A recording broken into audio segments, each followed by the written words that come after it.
Hello friends, welcome to online study kingdom. दोस्तों, जैसा कि जानते हैं चैनल पर आर ओ के टेस्ट सीरीज को कवर किया जा रहा है, जो कि आने वाली एग्ज़ाम आपका जो PCS RO का है 5 दिसंबर को।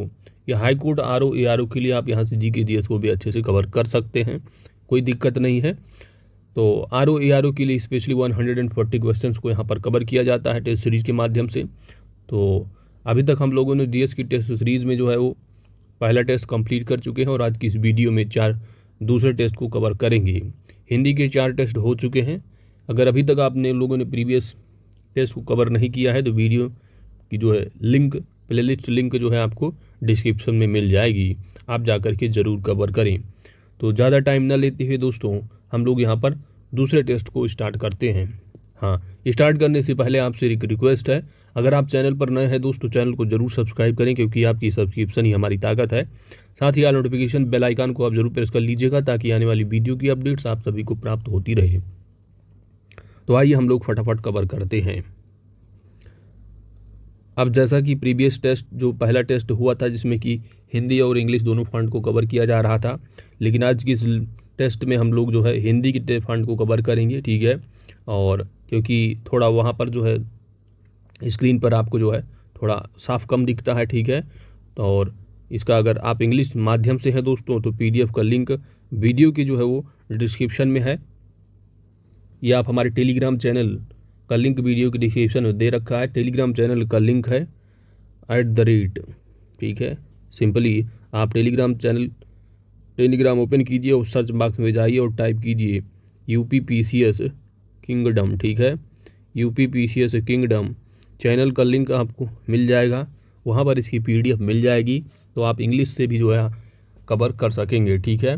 और PDF मिल जाएगी और चैनल आपको जो आंसर की देखना है वीडियो से ही आप कवर कर सकते हैं। तो आइए यहाँ पर हम लोग स्टार्ट करते हैं। यहाँ पर अब जो है वो बिल्कुल क्लियर दिखेगा, ठीक है। पहला प्रश्न है कि निम्नलिखित में से कौन सी एक मुगल शहजादी मखफी के उपनाम से कविताएं लिखती थीं। मखफी, यहाँ पर आपका सही जवाब होगा दोस्तों ऑप्शन बी, जीब-उन-निसा। ऑप्शन बी यहाँ पर सही जवाब हो जाएगा। मुगल काल में गुलबदन बेगम, ठीक है, मुगल काल में गुलबदन बेगम हो गई और जीब-उन-निसा, ये जो है मुगल काल की प्रकांड विदुषी महिला माना जाता था इनको, ठीक है। यहाँ पर पूछा गया है मखफी, तो मखफी के जो उपनाम है लिखती थी कविताएं, ये जीब-उन-निसा थी। जबकि गुलबदन बेगम की अगर बात की जाए तो ये भी मुगल काल की प्रकांड विदुषी थी, लेकिन ये हुमायूंनामा, किसकी, अगर हुमायूंनामा होता तो आपका आंसर हो जाता गुलबदन बेगम, लेकिन मखफी है इसलिए यहाँ पर जीब-उन-निसा होगा आंसर आपका, ठीक है। तो चलिए आगे बढ़ते हैं। दूसरा प्रश्न है, निम्नलिखित में से कौन सा या कौन से महायान बौद्ध मत से संबंधित हैं। बौद्ध मत से, तो बौद्ध मत से जो संबंधित हैं वो है माध्यमिका और योगाचार। ऑप्शन यहाँ पर ए जो है वह सही जवाब हो जाएगा 1 और 2। जो चतुर्थ बौद्ध संगीत हुई थी कनिष्क के शासन काल में, ठीक है।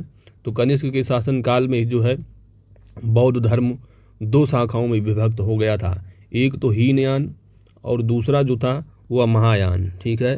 हीनयान और महायान। अब हीनयान और महायान 2 शाखाओं में विभक्त हो गया था बौद्ध धर्म, ठीक है। तो जो महायान था, महायान के 2 संप्रदाय थे, एक तो शून्यवाद और दूसरा जो था वो था विज्ञानवाद, ठीक है। क्या, विज्ञानवाद। तो शून्यवाद को ही क्या है, माध्यमिका के नाम से जानते हैं, और जबकि जो विज्ञानवाद था इसको योगाचार, क्या है, योगाचार, ठीक है। और साथ ही साथ जो हीनयान था, हीनयान के भी 2 जो है वो संप्रदाय थे। पहला था आपका वैभाषिक वाला, ठीक है, और दूसरा जो था वो सौत्रांतिक, ठीक है। तो याद रखना है, यहाँ पर आपका जो सही जवाब है क्या है, ऑप्शन ए, ठीक है। आगे बढ़ते हैं, एक है, कन्फ्यूज नहीं होना, ध्यान देना है। यहाँ पर महायान पूछा गया है, तो महायान के 2, ठीक है, महायान के 2 जो है 2 क्या थे, 2 संप्रदाय, माध्यमिका योगाचार। माध्यमिका को क्या कहता थे? शून्यवाद, और ये था विज्ञानवाद। अगर यहाँ पर होता हीनयान तो आपका आंसर ये हो जाता वैभाषिक और द्वैतांतिक। ठीक है, तो यहाँ पर आगे बढ़ते हैं। निम्नलिखित युग्मों में से कौन सा एक सही सुमेलित नहीं है? शासक दे रखे हैं और उनसे संबंधित यौन राजदूत हैं। यहाँ पर आपका सही जवाब होगा ऑप्शन डी। ऑप्शन डी जो है वो सुमेलित नहीं है। बाकी जो दे रखे, मेगास्थनीज चंद्रगुप्त मौर्य के दरबार में आया था, और डायमिकेस जो है बिंदुसार के, जबकि डायनोसोसियस जो था वो अशोक के। ठीक है, और यहाँ पर जो स्कंदगुप्त के दरबार में आने वाला था वो था भागभद्र। ठीक है, कौन था? भागभद्र। यहाँ पर अगर भागभद्र होता तो सही हो जाता है। ठीक है, तो याद रखना है। आगे बढ़ते हैं दोस्तों। और इम्पॉर्टेंट अर्थ ये भी है यहाँ पर कि जो हेलियोडोरस था वो भागभद्र के दरबार में तो आया था, साथ ही साथ जो हेलियोडोरस था वो जो है वासुदेव के सम्मान में बेसनगर में, कहाँ पर? बेसनगर में जो है वो गरुड़ स्तंभ का जो है वो स्थापना की थी। ठीक है, गरुड़ स्तंभ, ये भी याद रखना है अगर पूछा जाता है। गरुड़ स्तंभ की स्थापना बेसनगर में किसके द्वारा की गई थी? तो हेलियोडोरस के द्वारा। ठीक है, और हेलियोडोरस की दरबार में आया था भागभद्र। आगे बढ़ते हैं, ना कि स्कंदगुप्त। चौथा प्रश्न है कि निम्नलिखित में से कौन सी एक कृति अरबों की सिंध विजय के संदर्भ में जानकारी देती है? अरबों की सिंध विजय के संदर्भ में आपका यहाँ पर सही जवाब होगा ऑप्शन सी, चचनामा। चचनामा अरबों की सिंध विजय का इतिहास है, और यह मूल रूप से अरबी में जो है वो लिखा गया है। किसमें? अरबी में मूल रूप से। और इस ग्रंथ में मोहम्मद बिन कासिम के आक्रमण से पहले तथा बाद में सिंध इतिहास का जो है वो वर्णन है। आगे बढ़ते हैं।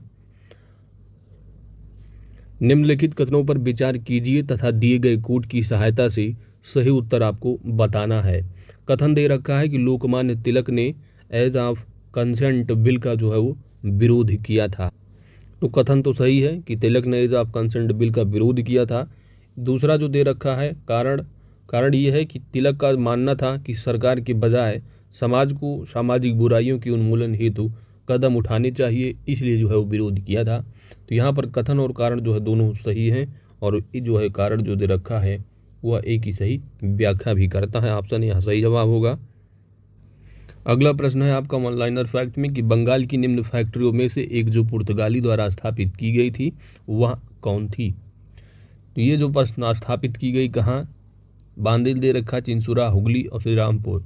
यहाँ पर आपका सही जवाब होगा बंगाल की फैक्ट्रियों में जो एक पुर्तगालियों द्वारा स्थापित की गई थी वो कहाँ पर? हुगली में। ऑप्शन यहाँ पर सी सही जवाब होगा। आगे बढ़ते हैं। अगला प्रश्न है कांग्रेस के प्रति लॉर्ड कर्जन की नीति थी कि? 4 ऑप्शन दे रखे हैं। तो कांग्रेस के प्रति लॉर्ड कर्जन की जो मानना था कि नरमपंथियों के नेतृत्व में जो कांग्रेस है वो काफ़ी जो है कमज़ोर है। ठीक है, लॉर्ड कर्जन ने कहा था कि मेरा यह बड़ा मकसद है कि मेरे भारत प्रवास के दौरान इस पार्टी का जो है वो अंत हो जाए, अस्तित्व जो है वो समाप्त कर दिया जाए। ऑप्शन यहाँ पर भी सही जवाब होगा। आगे बढ़ते हैं। निम्नलिखित में से किस एक शासक ने सिजदा व पायवोस की प्रथा को समाप्त कर उसके स्थान पर चहार तस्लीम की प्रथा शुरू करवाई थी? ऑप्शन यहाँ पर सी जो है वह सही जवाब होगा। किसने? शाहजहां ने। नेक्स्ट है विदेह माधव का वर्णन किस ब्राह्मण ग्रंथ में मिलता है? The correct answer is option B, Shatapatha Brahmana में। अगला जो प्रश्न है 10वां है, निम्नलिखित कथनों में से कौन से जो है वो कथन जो है वो असत्य हैं? ठीक है, असत्य। पहला दे रखा है कि 1929 ईस्वी में अखिल भारतीय खिलाफत कॉन्फ्रेंस लखनऊ में आयोजित की गई थी। तो यह कथन तो सत्य है। अगला है कि INA मुकदमे में भूला भाई देसाई ने नेतृत्वकारी वकील की भूमिका निभाई थी। तो दूसरा भी सही है। यहाँ पर जो आपका सही जवाब होगा वह होगा ऑप्शन डी। ना तो एक असत्य है और ना ही दो, सभी की सभी जो है वह सत्य हैं। अगला प्रश्न, कैबिनेट मिशन के संदर्भ में कौन सा कथन जो है वह असत्य है? यहाँ पर आपका सही जवाब होगा ऑप्शन सी, प्रांतों को जो 6 श्रेणियों में बांटने की सिफारिश की बात की गई है, यह जो है वह गलत है। प्रांतों को 6 श्रेणियों में नहीं, 3 श्रेणियों में जो है वो बांटने की सिफारिश की गई थी। ए, बी और सी ठीक है, आ, बा और सा में। आगे बढ़ते हैं, बाकी जो कथन दे रखे हैं। कैबिनेट मिशन जो है वह 1946 में दिल्ली पहुंचा और इसने त्रिस्तरीय शासन व्यवस्था को सुझाया था। साथ ही साथ इस मिशन के आने के समय अबुल कलाम आज़ाद कांग्रेस की अध्यक्ष थी। यह तीनों कथन सत्य हैं। बाकी जो सी है, ये प्रांतों को 3 श्रेणियों में बांटने की जो है इन्होंने सिफारिश की थी कैबिनेट मिशन ने। ठीक है, आगे बढ़ते हैं। लॉर्ड डलहौजी के व्यक्तिगत सिद्धांत के अंतर्गत विलय होने वाला निम्नलिखित में से अंतिम राज्य कौन था? तो लॉर्ड डलहौजी की जो व्यक्तिगत सिद्धांत रहे उसके अंतर्गत सबसे पहले जो है सतारा को किया गया था 1948 में। कब? 1948 में सबसे पहले विलय किया गया था। सतारा के बाद जैतपुर को किया गया था। किसको? जैतपुर को। ठीक है, जैतपुर। जैतपुर को कब किया गया था? तो सतारा को 1848 में। जैतपुर प्लस संभलपुर, क्या है? संभलपुर। ठीक है, जैतपुर प्लस संभलपुर को जो किया गया था वह 1849 ईस्वी में। कब? 1849 में। इसके बाद 1849 के बाद 1850 में जो है वो 1850 में बघाट को, किसको? बघाट को किया गया था विलय। ठीक है, उसके बाद 1850 के बाद 1852 में जो है उदयपुर, क्या? उदयपुर का विलय किया गया। 1852 के बाद 1853 में जो है वो झांसी था। ठीक है, 1853 में झांसी का विलय किया गया था। उदयपुर का 1852 में। ठीक है, उसके बाद नागपुर जो था 1854 में जो है वो नागपुर का विलय किया गया था। ठीक है, जबकि जो करौली है यह 1855। तो सबसे अंतिम में पूछा गया था, तो आपका यहाँ पर सही जवाब क्या होगा? ऑप्शन डी यहाँ पर सही जवाब हो जाएगा। कब? 1855 में। ठीक है, आगे बढ़ते हैं। डॉक्टर भीमराव अंबेडकर द्वारा वर्ष 1927 ईस्वी में बहिष्कृत समाज नामक पत्रिका का प्रकाशन शुरू किया गया और यह पत्रिका किस भाषा में छपती थी? यहाँ पर आपका सही जवाब होगा, ये जो पत्रिका थी वह मराठी में छपती थी। ऑप्शन यहाँ पर भी सही जवाब होगा। वर्ष 1924 ईस्वी में डॉक्टर अंबेडकर द्वारा बम्बई में बहिष्कृत हितकारिणी सभा की स्थापना की गई थी और वर्ष 1927 में मराठी में जो है वो बहिष्कृत समाज नामक पत्रिका का प्रकाशन किया गया था। आगे बढ़ते हैं। निम्नलिखित युग्मों में से कौन सा एक सही सुमेलित नहीं है? सामाजिक सुधार दे रखे हैं, दैट टाइम जो है गवर्नर जनरल की जो है वो कार्यकाल आपको बताना है। सती प्रथा, तो सती प्रथा का जो शुरुआत रही आप देख सकते हैं कि लॉर्ड विलियम बेंटिक, तो यह बात बिल्कुल सही है। दास प्रथा की जो बात की जा रही है, तो दास जो प्रथा रही यह लॉर्ड एलनबरो से संबंधित रही कार्यकाल से। ठीक है, शारदा एक्ट लॉर्ड इरविन। ठीक है, तो ये इंपॉर्टेंट तथ्य हैं, याद रखने आपको।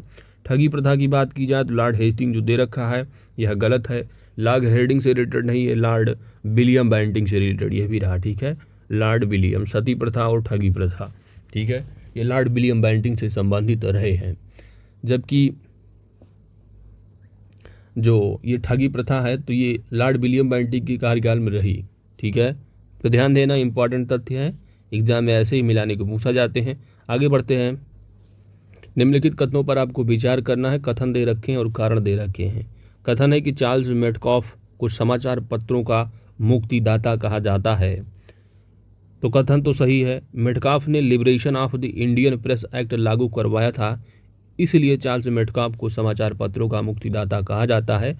तो बात बिल्कुल सही है, कथन और कारण दोनों के दोनों सही हैं और कथन जो है वो जो कारण दे रखा है वो कथन की सही व्याख्या भी करता है। ऑप्शन यहाँ पर सही जवाब होगा। आगे बढ़ते हैं। याज्ञवल्क गार्गी संवाद का जो उल्लेख है वो किसमें मिलता है, आपको यहाँ पर बताना है।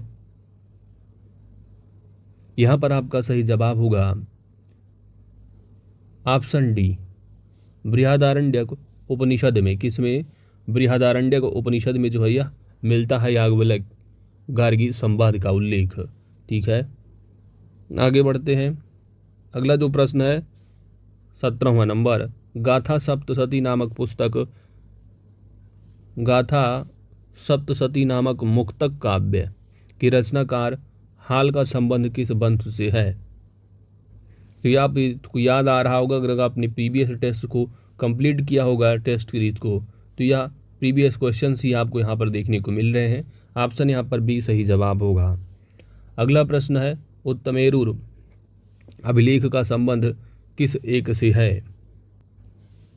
आपका यहाँ पर सही जवाब हो जाएगा चोलकालीन स्थानीय स्वशासन से। Option A is correct answer. अगला है, निजामुद्दीन औलिया ने किसके बारे में कहा था कि दिल्ली अभी दूर है। दिल्ली अभी दूर है। ठीक है, तो 4 ऑप्शन है, आपको बताना है। यहाँ पर आपका सही जवाब होगा ऑप्शन सी, गयासुद्दीन तुगलक के बारे में कहा था दिल्ली अभी दूर है, निजामुद्दीन औलिया ने। आगे बढ़ते हैं। ब्रिटिश सरकार द्वारा प्रदान की गई हाजिम उल मुल्क की उपाधि को खिलाफत आंदोलन के दौरान किसने त्याग दिया था। तो यह भी जो है आप कह सकते हैं प्रीवियस ईयर का क्वेश्चन, यानी प्रीवियस टेस्ट का क्वेश्चन है। आपका यहाँ पर सही जवाब हो जाएगा ऑप्शन ए, हकीम अजमल खान ने। प्रीवियस टेस्ट को कंप्लीट नहीं किया है तो आप ज़रूर कवर करें। वीडियो की डिस्क्रिप्शन जो है वो लिंक जो डिस्क्रिप्शन मिल जाएगी, आप वहाँ से जाकर के कवर कर सकते हैं प्लेलिस्ट से। अगला प्रश्न है, निम्नलिखित में से किस पत्र पत्रिका के माध्यम से ईश्वर चंद्र विद्यासागर ने नील आंदोलन में किसानों के हितों का समर्थन किया। यहाँ पर आपका सही जवाब होगा ऑप्शन ए, सोम प्रकाश। अगला प्रश्न है, लॉर्ड कॉर्नवालिस ने वर्ष 1793 ईस्वी में एक कॉर्नवालिस संहिता का निर्माण करवाया। यहाँ पर इसका संबंध किससे था आपको बताना है। लॉर्ड कॉर्नवालिस वर्ष 1793 में, ठीक है, लॉर्ड कॉर्नवालिस ने क्या किया था, कॉर्नवालिस संहिता का निर्माण कराया था। यहाँ पर संबंध बताना है, संबंध किससे रहा। आपका यहाँ पर सही जवाब होगा शक्तियों की पृथक्करण से। ऑप्शन ए यहाँ पर सही जवाब हो जाएगा। वर्ष 1793 ईस्वी में लॉर्ड कॉर्नवालिस द्वारा कॉर्नवालिस संहिता का निर्माण करवाया गया था, जिसका संबंध शक्तियों की पृथक्करण से था। अगला प्रश्न है, निम्नलिखित में से सिख गुरुओं में कौन एक निफकवाद, क्या है, निफकवाद की संस्थापक थे। आपको यहाँ पर बताना है निपखवाद।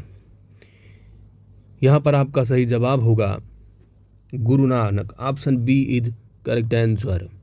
नेक्स्ट है, अगला जो प्रश्न है आपका 24 नंबर है, और यहाँ पर सिनाई प्रायद्वीप के संदर्भ में, सिनाई प्रायद्वीप के संदर्भ में आपको सत्य कथन आपको बताना है। ठीक है, पहला दे रखा है, यह लाल सागर तथा अदन की खाड़ी के मध्य स्थित है, तो यह गलत है। यह एशिया में मिस्र का एकमात्र जो है वह देश है। एशिया में स्थित मिस्र का एकमात्र देश है। यहाँ पर जो ऑप्शन बी दे रखा है यह बिल्कुल सही जवाब होगा। ठीक है, क्योंकि जो पहला दे रखा है, यह लाल सागर तथा अदन की खाड़ी के मध्य स्थित है, यह गलत है। ठीक है, तो अदन की खाड़ी नहीं, अगर यहाँ पर गल्फ ऑफ सुएज होता यानी सुएज की खाड़ी होती तब सही हो जाता। ठीक है, यहाँ पर तो आप लोग जियोग्राफी पढ़ते होंगे, घटना चक्र के साथ साथ अगर आप मैपिंग किया होगा तो आप अच्छे से कवर कर लेंगे जियोग्राफी के क्वेश्चंस एग्जाम में। ठीक है, तो यहाँ पर थोड़ा देख लेते हैं मैप के माध्यम से।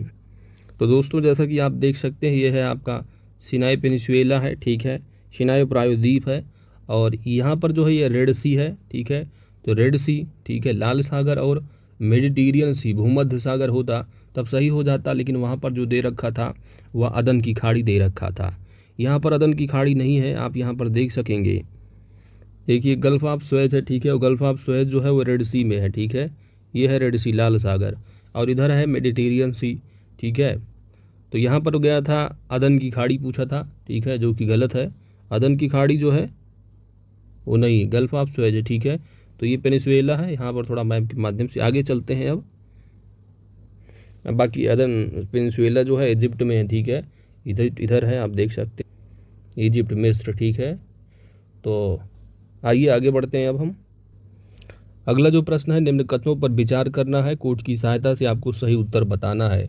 कथन दे रखा है कि उष्णकटिबंधीय चक्रवातों में तापमान संबंधी भिन्नताएं नहीं पाई जाती हैं। बात बिल्कुल सही है। कारण क्या है कि इनमें जो वाताग्र का जो है वो अभाव होता है। तो कथन और कारण दोनों के दोनों जो है सही हैं और कारण भी सही से सही जो है वो व्याख्या करता है। आगे बढ़ते हैं। निम्न देशों पर आपको विचार करना है कि कौन से जो है वो कर्क रेखा पर स्थित देश हैं। अब इस क्वेश्चंस को बहुत सारे लोग जो है वो अपना ट्रिक के माध्यम से भी कुछ जैसे भी याद किए हों, कुछ लोग मैपिंग किए होंगे। ठीक है, जैसा भी हो आप चूँकि प्रश्न आपका एग्जाम में सॉल्व होना चाहिए अच्छे से बस। तो ठीक है, यहाँ पर जो है आपको जो कवर करना है, यहाँ पर आपको सही आंसर बताना है कि कर्क रेखा पर स्थित जो देश है कौन कौन से हैं। तो देखिए, बांग्लादेश भी है, हवाई द्वीप है और ताइवान है, कोलंबिया जो है वो नहीं है। तो ऑप्शन यहाँ पर सी जो है वो सही जवाब हो जाएगा। ठीक है, क्योंकि जो कोलंबिया है वह जो है विषुवत रेखा पर स्थित है, ना कि कर्क रेखा पर। आगे बढ़ते हैं। अगला जो आपका प्रश्न है, निम्नलिखित युग्मों में से कौन सा एक सही सुमेलित नहीं है। यहां पर आपका सही जवाब होगा ऑप्शन डी, नॉर्वेस्टर जो वेनेजुएला दिया है यह गलत सुमेलित है, क्योंकि जो नॉर्वेस्टर है यह उत्तरी न्यूजीलैंड में चलती है हवा। ठीक है, कहाँ? उत्तरी न्यूजीलैंड। ठीक है, तो इसलिए ऑप्शन डी यहाँ पर गलत जवाब होगा। ऑप्शन सी सही है बिल्कुल, ऑप्शन बी भी और ऑप्शन ए भी। ठीक है, तो आगे बढ़ते हैं। अगला प्रश्न 28वां है कि सत्य कथन का आपको चयन करना है।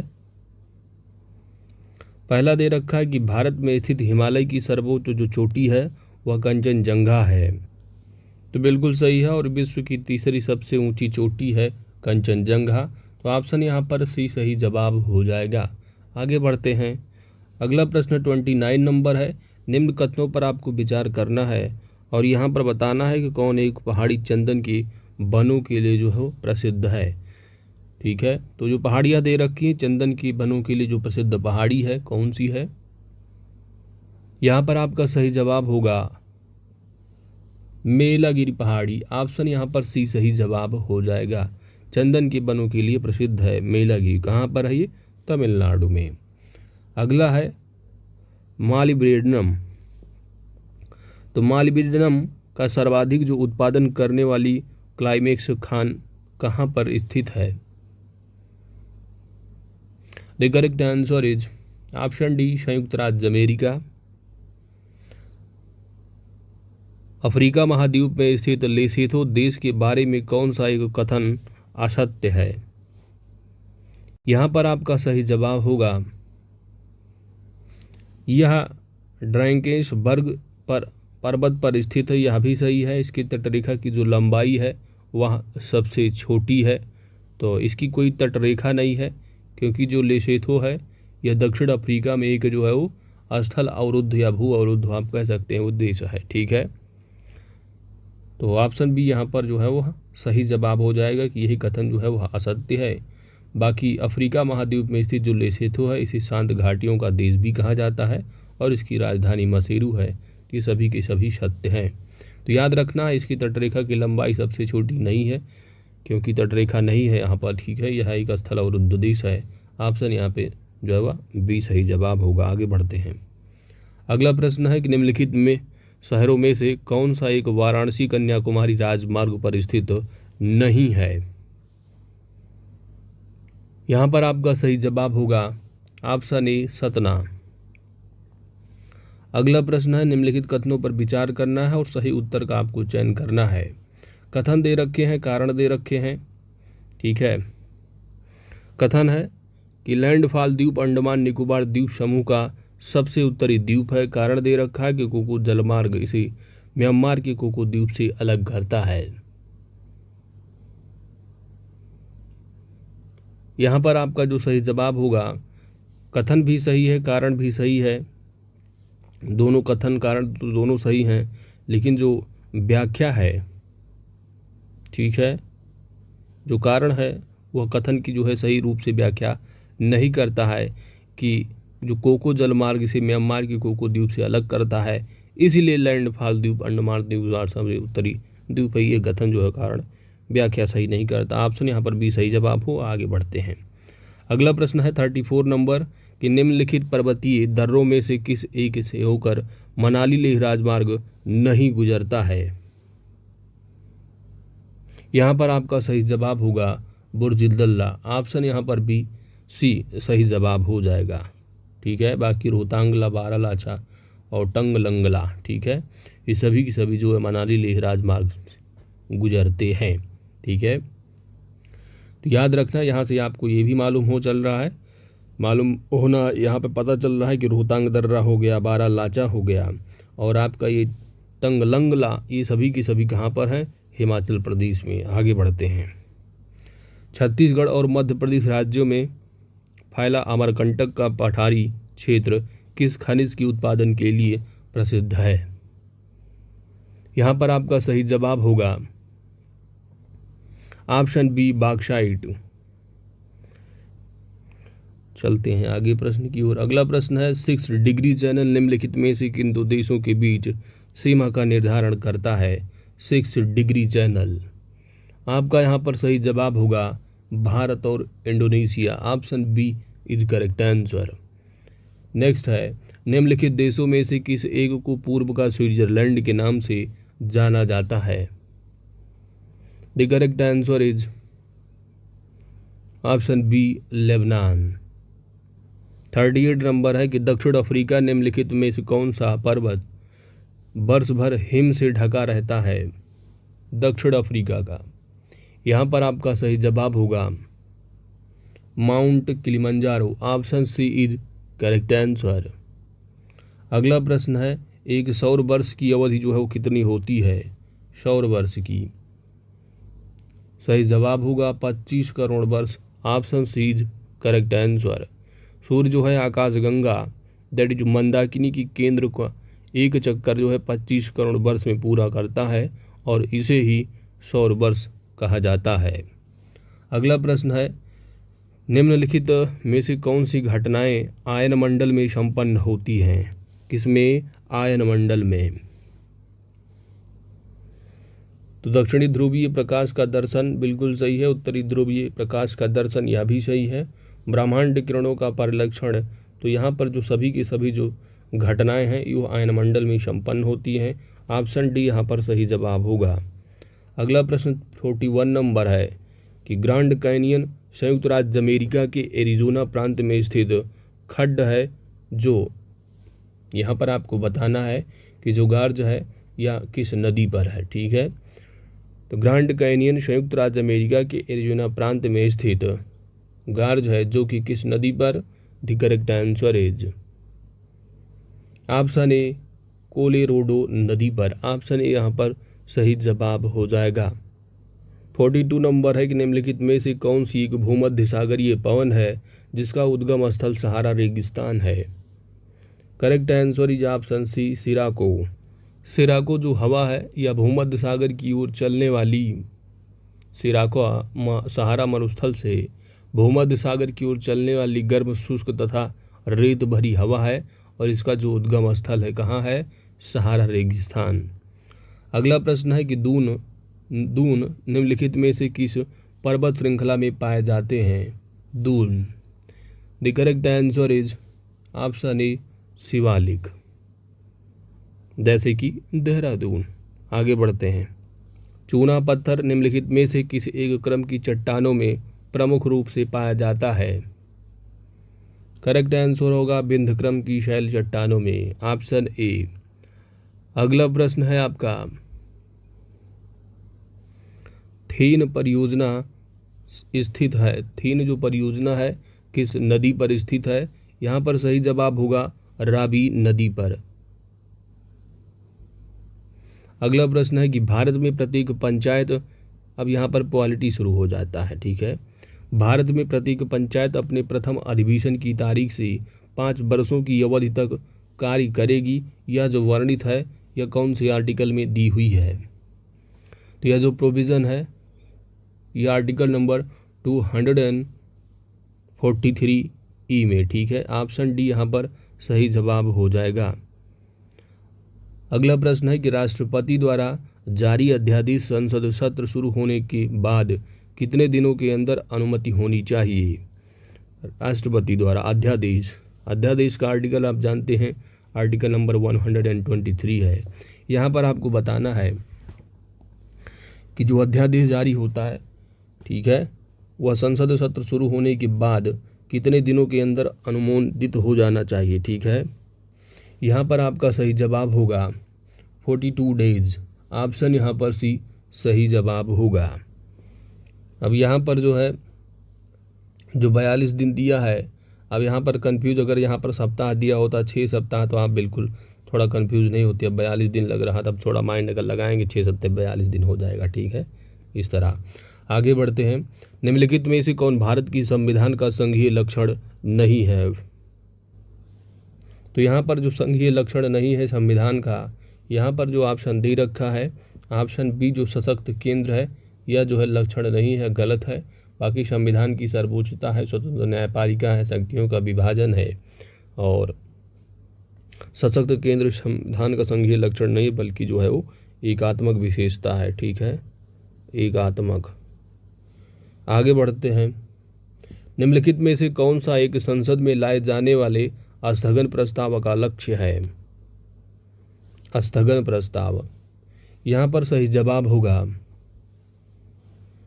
ऑप्शन बी सरकार की किसी विशेष नीति की आलोचना करना स्थगन प्रस्ताव का लक्ष्य। आगे बढ़ते हैं। राजभाषा को संविधान की किस भाग के अंतर्गत रखा गया है। राजभाषा, यहाँ पर आपका सही जवाब होगा भाग जो है वह है 17। ठीक है, कौन सा भाग 17 है। टोटल कितने भाग हैं, तो भाग 22 हैं, लेकिन अगर काउंट करोगे जैसे कि 9A हो जाता है इस तरह, तो 25 हो जाते हैं। ठीक है, तो गिनती के माध्यम से देखोगे तो भाग जो है 25 हो जाएंगे। और संविधान में कितने भाग हैं तो आपको याद रखना है, भाग 17 में बात की जाती है राजभाषा की। ठीक है, चलिए नेक्स्ट है कि भारत के महान्यायवादी पद पर आसीन होने के लिए मुख्य योग्यता क्या है। भारत की महान्यायवादी, अटॉर्नी जनरल ऑफ इंडिया। यहाँ पर आपका सही जवाब होगा उच्चतम न्यायालय के न्यायाधीश की समान जो है ये मुख्य योग्यता होनी चाहिए आपके पास। अटॉर्नी जनरल ऑफ इंडिया का आर्टिकल मोस्ट इंपॉर्टेंट एग्जाम में कई बार पूछे जाते हैं, तो याद रखना है 76 है। ठीक है, बाकी भारत की महान्यायवादी पद पर आसीन होने के लिए जो योग्यता है वह उच्चतम न्यायालय के न्यायाधीश की समान होनी चाहिए। इसकी नियुक्ति जो है वो मंत्रिमंडल की सलाह पर राष्ट्रपति द्वारा की जाती है। किसकी, अटॉर्नी जनरल ऑफ इंडिया की, और यह भारत का प्रथम विधि अधिकारी होता है। ठीक है, आगे बढ़ते हैं। अगला प्रश्न है आपका 52वां नंबर की, निम्नलिखित में से कौन सा एक संघीय व्यवस्था के संबंध में सत्य है। संघीय व्यवस्था के संदर्भ में आपका यहाँ पर सही जवाब होगा ऑप्शन डी, संघ जो है अनश्वर है। ठीक है, संघात्मक शासन में संविधान द्वारा केंद्र एवं उसकी इकाइयों में शक्तियों का विभाजन कर दिया जाता है। संघ अनश्वर है एवं इसका विघटन जो है वो नहीं होता है। आगे बढ़ते हैं। राष्ट्रपति के निर्वाचन के लिए निर्वाचक मंडल की व्यवस्था को ग्रहण किया गया है। यहाँ पर आपका सही जवाब होगा, ठीक है, निर्वाचक मंडल। तो ये आप कह सकते हैं किस कंट्री के संविधान से जो है एब्जॉर्ब किया गया है। तो आपका यहाँ पर सही जवाब जो होगा वह होगा आयरलैंड की संविधान से। ऑप्शन ए सही जवाब हो जाएगा।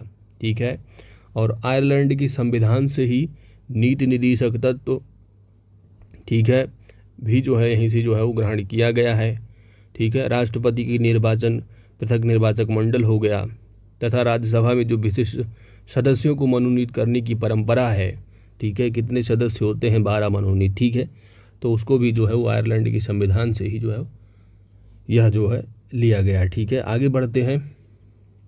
आर्थिक नियोजन भारतीय संविधान की किस सूची में सम्मिलित है। आर्थिक नियोजन इंपॉर्टेंट फैक्ट है, यहाँ पर आपका सही जवाब होगा कंकरेंट लिस्ट में समवर्ती सूची। Option C is correct answer. आगे बढ़ते हैं। अगला प्रश्न है कि निम्नलिखित समितियां दे रखी, इनमें से कौन सी एक संसद की अस्थायी समिति नहीं है। ठीक है, अस्थायी समिति,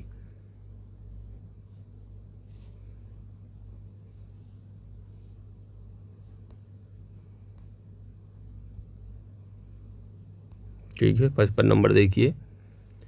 अस्थाई समिति नहीं है, बताना है आपको इसमें से कौन सी। लोक सेवक लेख लेखा समिति स्थायी होती है, प्राक्कलन भी अस्थायी होती है, सरकारी उपक्रम समिति भी होती है, लेकिन वित्त मंत्रालय की जो परामर्श दात्री समिति है अस्थायी होती है। ठीक है, तो ऑप्शन ए यहाँ पर सही जवाब आपका हो जाएगा। क्या? Option A. ठीक है, संसद सदस्यों की अर्हताओं से संबंधित प्रश्न का विनिश्चय राष्ट्रपति निर्वाचन आयोग के परामर्श के अनुसार करेगा।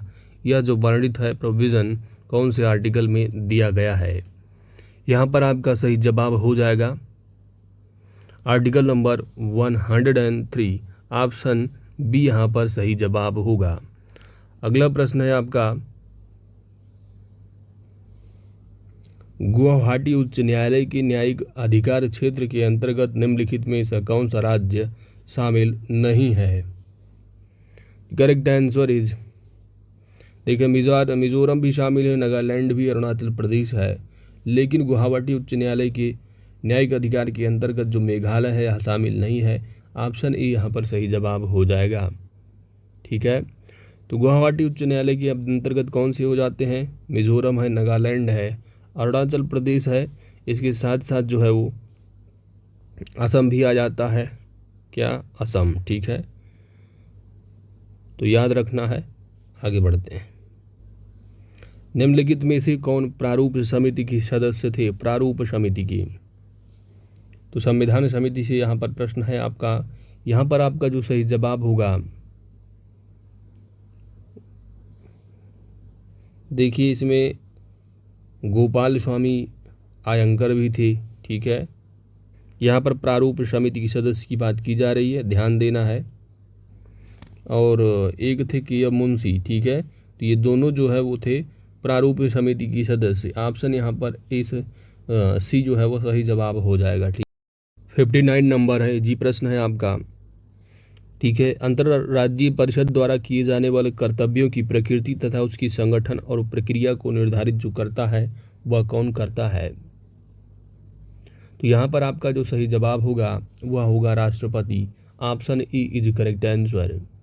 केंद्र राज्य संबंधियों से संबंधित जो सरकारी आयोग है, कौन सा आयोग? सरकारी आयोग। ठीक है, आपके एग्जाम यूपीपीसीएस प्रीलिम्स 2021 में पूछा हुआ प्रश्न है, 24 अक्टूबर को जो हुआ था। ठीक है, कि सेंटर स्टेट जो काउंसिल है इसका जो आयोग है कौन सा आयोग था? तो सरकारी आयोग जो है संबंधित रहा इससे। ठीक है, तो केंद्र राज्य संबंधियों से संबंधित सरकारी आयोग जो कि टाइम पीरियड रहा इसका 1983 से 87। ठीक है, तो सरकारी आयोग ने संविधान की कौन से अनुच्छेद 263, संविधान की 263 अनुच्छेद के अंतर्गत नियमित अंतर्राज्यीय परिषद की स्थापना का सुझाव दिया। राष्ट्रपति अंतर्राज्यीय परिषद द्वारा किए जाने वाली कर्तव्यों की प्रकृति तथा उसकी संगठन प्रक्रिया को निर्धारित करता है। आगे बढ़ते हैं। 60 नंबर है कि निम्नलिखित में से कौन ऐसे लोकसभा अध्यक्ष रहे हैं जो बाद में राष्ट्रपति भी बने थे? यहाँ पर आपका सही जवाब होगा, या आप प्रीवियस जो टेस्ट लगाए होंगे वहीं से जो है प्रीवियस टेस्ट का ही क्वेश्चन है ये। ठीक है, यहाँ पर आपका जो सही जवाब हो जाएगा ऑप्शन सी। ठीक है, नीलम संजीव रेड्डी। अगला जो प्रश्न है आप कह सकते हैं यह भी जो है वो प्रीवियस टेस्ट का ही क्वेश्चन है। निम्नलिखित में से कौन से दो अनुच्छेद भारतीय संविधान में केंद्रीय एवं राज्यों के मध्य शक्ति विभाजन को विनियमित करते हैं? अगर कोई प्रश्न टेस्ट में बार बार रिवाइज हो रहा है, ठीक है, बार बार वो आ रहा है, तो आपके लिए वो इम्पॉर्टेंट है, याद रखना है आपको। यहाँ पर जो आपका सही जवाब होगा दोस्तों वह होगा ऑप्शन ए, अनुच्छेद 245 और 246। 245 के अनुसार संसद वह संपूर्ण राज्य के लिए अथवा किसी एक भाग हेतु विधि का निर्माण कर सकती है, जबकि आर्टिकल नंबर 246 में कहा गया है कि भारत के राज्य क्षेत्र के ऐसे भाग जो किसी राज्य में सम्मिलित नहीं हैं उसके लिए किसी भी विषय के संबंध में संसद की विधि बनाने की शक्ति होगी। अगला प्रश्न है आपका 62 नंबर, किस संविधान संशोधन द्वारा 8वीं अनुसूची में मणिपुरी, कोंकणी एवं नेपाली भाषा को जोड़ा गया? आपका यहाँ पर सही जवाब होगा ऑप्शन बी, 71वें संविधान संशोधन द्वारा। अगला प्रश्न 63 नंबर है कि कौन सी अर्थव्यवस्था एडम स्मिथ के हस्तक्षेप की सिद्धांतों पर कार्य करती है। करेक्ट आंसर होगा आपका यहाँ पर उदारवादी अर्थव्यवस्था। ऐसी अर्थव्यवस्था जहां आर्थिक गतिविधियों पर राज्य का न्यूनतम नियंत्रण होता है तथा निजी क्षेत्र अधिक प्रभावकारी एवं स्वतंत्र होता है, उदारवादी अर्थव्यवस्था कहलाता है।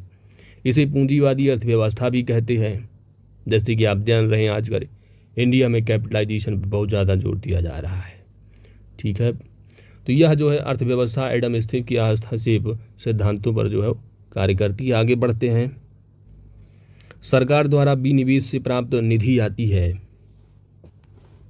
यहाँ पर आपका सही जवाब होगा पूंजीगत प्राप्तियों के अंतर्गत option B is correct answer. ठीक है, विनिवेश, जैसे कि आजकल इंडिया में कुछ ज़्यादा ही विनिवेश किया जा रहा है। ठीक है, डिसइन्वेस्टमेंट पे गवर्नमेंट जो है कुछ ज़्यादा ही जोर दे रही है। चलिए आगे बढ़ते हैं। अगला जो प्रश्न है, निम्नलिखित में से कौन एक मुद्रास्फीति को नियंत्रित करने में सहायक नहीं है? मुद्रास्फीति नियंत्रण। ठीक है, 65 नंबर को आपको देखना है। मुद्रास्फीति को नियंत्रित करने में जो सहायक नहीं है वो है ऑप्शन सी प्रतिगामी करारोपण। ऑप्शन सी यहाँ पर सही जवाब होगा। ठीक है, तो याद रखना, अगर यहीं पर हो जाता प्रतिगामी की जगह जो है वो हो जाता, यानी रिग्रेसिव की जगह अगर होता प्रोग्रेसिव, ठीक है, प्रगतिशील, तो प्रगतिशील जो टैक्सेशन सिस्टम होता है अगर वो होता तो यहाँ पर जो है वो आपका सही जवाब हो जाता कि मुद्रास्फीति को नियंत्रित करने में सहायक होता है। ठीक है, तो इकोनॉमिक्स का जो बेसिक टर्म है इसको अच्छे से आप ज़रूर कवर कीजिएगा। आगे बढ़ते हैं। अगला प्रश्न आपका है 66 नंबर। निम्नलिखित में कथनों पर विचार कीजिए तथा दिए गए कूट की सहायता से सही उत्तर आपको बताना है। कथन दे रखा है कि पूंजी खाते में सभी लेन देन केवल वित्तीय अंतरणों से ही संबंधित होते हैं। कारण दे रखा है कि इन मदों का जो है अर्थव्यवस्था की आय, उत्पादन व रोजगार पर प्रत्यक्ष प्रभाव पड़ता है। तो यहाँ पर जो कथन दे रखा है कि पूंजी खाते में सभी जो लेन देन है केवल वित्तीय अंतरणों से ही जो है वो, यानी जो फाइनेंशियल ट्रांसफ़र होते हैं उसी से संबंधित होता है, तो बात बिल्कुल सही है। लेकिन जो कारण दे रखा है कि इन मदों का अर्थव्यवस्था क्या पर जो प्रत्यक्ष प्रभाव है पड़ता है, कारण ये है, इसी कारण से जो है पूंजी खाते में सभी लेन देन पर वित्तीय अंतरणों से संबंधित होते हैं। ये जो कारण दे रखा है यह गलत है। ठीक है, बाकी पहला जो है कथन जो है आपका सही है, तो इसलिए यहाँ पर जो आपका आंसर होगा वह ए सही है, परंतु जो आर दे रखा है गलत है। ठीक है, ऑप्शन यहाँ पर सी सही जवाब हो जाएगा। तो साथ ही साथ जो दूसरा कारण दे रखा है कि जो फाइनेंशियल ट्रांसफ़र होते हैं कैपिटल अकाउंट से संबंधित, उससे जो है आय हो गया, उत्पादन और रोजगार पर प्रत्यक्ष प्रभाव जो पड़ता है, तो प्रत्यक्ष जो प्रभाव नहीं पड़ता है। ठीक है, फाइनेंशियल ट्रांसफ़र अगर कैपिटल अकाउंट के माध्यम से किया जाता है तो इन सब पे कोई असर नहीं पड़ता है, तो इसलिए जो कारण दे रखा है गलत है। ठीक है, आगे बढ़ते हैं। अगला है नाबार्ड के संदर्भ में आपको असत्य कथन की पहचान करना है।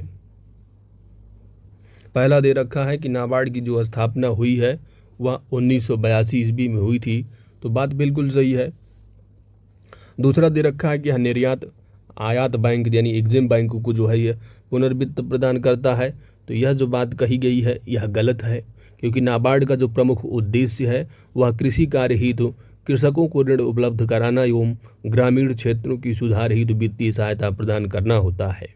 ठीक है, और यहाँ पर जो है दूसरा कथन जो है वह गलत हो जाएगा, तो ऑप्शन बी यहाँ पर सही जवाब होगा कि दूसरा जो कथन है वह असत्य है। 68 नंबर है। सेबी के बारे में आपको बताना है कि सेबी कार्यों में जो सम्मिलित है वह कौन है। पहला दे रखा है कि स्टॉक एक्सचेंज तथा किसी भी अन्य प्रतिभूति बाजार की व्यवसाय का जो है नियमन करना, बिल्कुल सही है। प्रतिभूतियों यानी सिक्योरिटीज़ जो होती हैं इनकी इनसाइड ट्रेडिंग पर रोक लगाना, यह भी सही है। प्रतिभूतियों के बाजार से संबंधित अनुचित व्यापार पर व्यवहारों को समाप्त करना, यह भी सही है। तो सभी के सभी जो कथन सत्य हैं, option D is correct answer. 69 number है कि जिस बंदरगाह पर पुनः निर्यात होने वाले सामान पर कोई कर नहीं लगाया जाता है उसे क्या कहते हैं? यहाँ पर आपका सही जवाब होगा फ्री पोर्ट। ऑप्शन सी यहाँ पर सही जवाब हो जाएगा। 70 नंबर है कि निम्न कथनों पर आपको विचार करना है और सत्य कथन का चयन करना है। कथन दे रखा है कि भारत में सामुदायिक विकास योजना की जो शुरुआत हुई है वह वर्ष 1952 में, तो बात बिल्कुल सही है। दूसरा दिया गया है कि 1952 की सामुदायिक विकास कार्यक्रम को तकनीकी सहायता रूस से प्राप्त हुई थी, तो जो रूस दे रखा है यह गलत है। ठीक है, दूसरा कथन गलत हो जाएगा क्योंकि रूस नहीं यूएसए था। ठीक है, तो ऑप्शन यहाँ पर ए जो है वह सही जवाब होगा, 70 का ए। ठीक है, अगला है भारतीय बीमा नियामक एवं विकास प्राधिकरण की संबंध में सत्य कथन का आपको चयन करना है। ठीक है, IRDA। ठीक है, रेडा के संबंध में आपको सही कथन बताना है। पहला दे रखा है कि इसका जो गठन है वह मल्होत्रा समिति के आधार पर, मल्होत्रा समिति की सिफारिशों के आधार पर 19 अप्रैल 2000 को इसका गठन किया गया था, एडा का। ठीक है, तो जो पहला कथन दे रखा है यह सत्य है। दूसरा दिया है कि इसका मुख्यालय जो है वो नई दिल्ली में स्थित है, तो यह जो कथन है यह गलत है। ठीक है, क्योंकि इसके जो मुख्यालय है वह हैदराबाद में है। कहाँ? हैदराबाद में। तो ऑप्शन यहाँ पर ए सही जवाब हो जाएगा। अगला है कि भारत में सहकारिता आंदोलन निम्नलिखित में से किस क्षेत्र में सर्वप्रथम आरंभ किया गया था? सहकारिता आंदोलन, कौन सा? सहकारिता। तो यहाँ पर आपका जो सही जवाब होगा वह होगा ऑप्शन बी। किससे संबंधित है?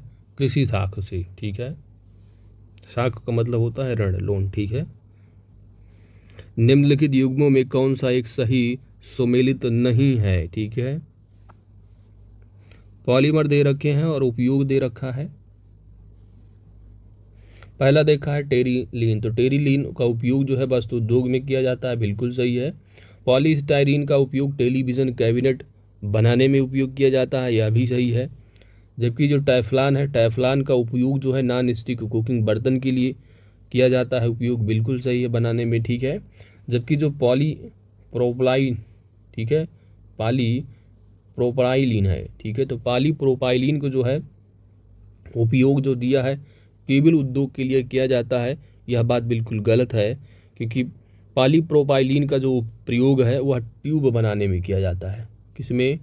ट्यूब बनाने में। ठीक है, तो ऑप्शन डी यहाँ पर सही जवाब होगा कि यह गलत सुमेलित है। अगला प्रश्न है, कथनों पर विचार करना है और सही उत्तर आपको बताना है। कथन दे रखा है कि पारे का साधारणतया तापमापी यंत्रों में व्यापक रूप से प्रयोग किया जाता है।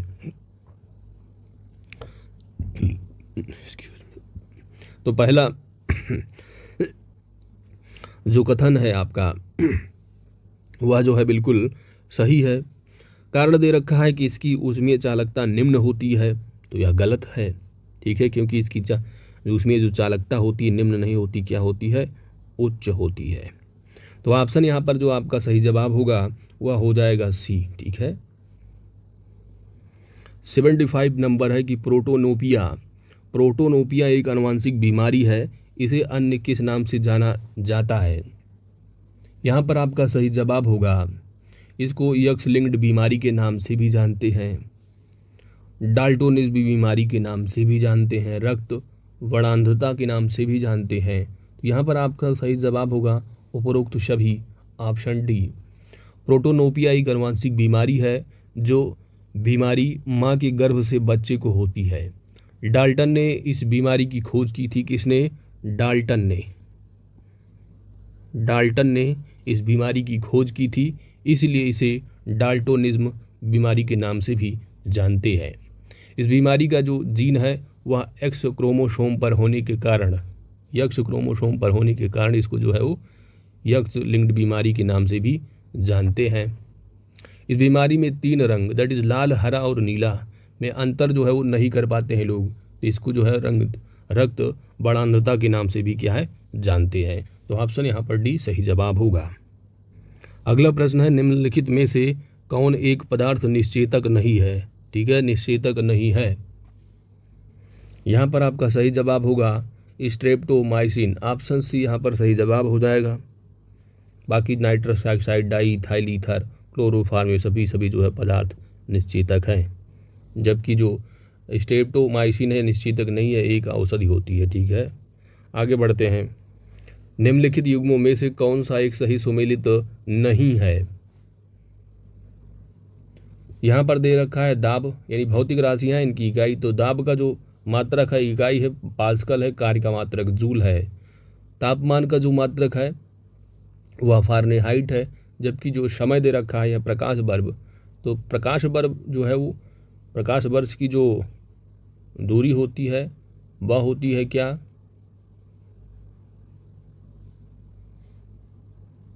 दूरी की इकाई हो जाती है प्रकाश वर्ष, ठीक है। तो इसलिए यहाँ पर जो ऑप्शन डी दे रखा है गलत सुमेलित है। आगे बढ़ते हैं।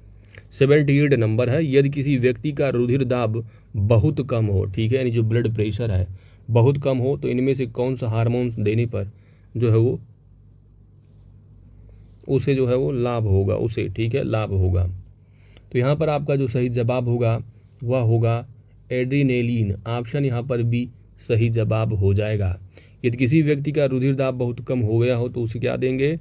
एड्रीनेलिन हार्मोन देने पर उसको क्या है? लाभ होगा। अगला प्रश्न है आपका 79 नंबर। यहाँ पर आपको विचार करना है कि कौन से कथन जो है वह सत्य है नाइट्रस ऑक्साइड के संबंध में। तो यहाँ पर दिया है कि नाइट्रस ऑक्साइड को लाफिंग गैस भी कहते हैं, बात बिल्कुल सही है। यह एक निश्चेतक भी है, तो यह भी सही है। ऑप्शन यहाँ पर सी सही जवाब होगा। निम्नलिखित में से कौन सा एक क्रोमोसोम का प्रमुख कार्य है? क्रोमोसोम का प्रमुख कार्य, यहाँ पर आपका सही जवाब है इसके द्वारा आनुवांशिक लक्षण संतान में ले लाए जाते हैं, ठीक है। कौन सा आनुवांशिक लक्षण जो है संतान में ले जाए जाते हैं, ठीक है, याद रखना है। ऑप्शन यहाँ पर सही जवाब होगा, क्रोमोसोम का प्रमुख कार्य होता है।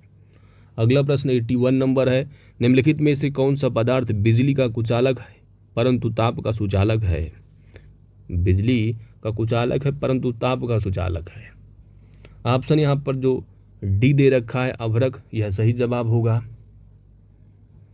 बादलों का निर्माण होता है, बादलों का जो निर्माण होता है यहाँ पर आपका सही जवाब होगा संघनन की प्रक्रिया के फलस्वरूप। Option A.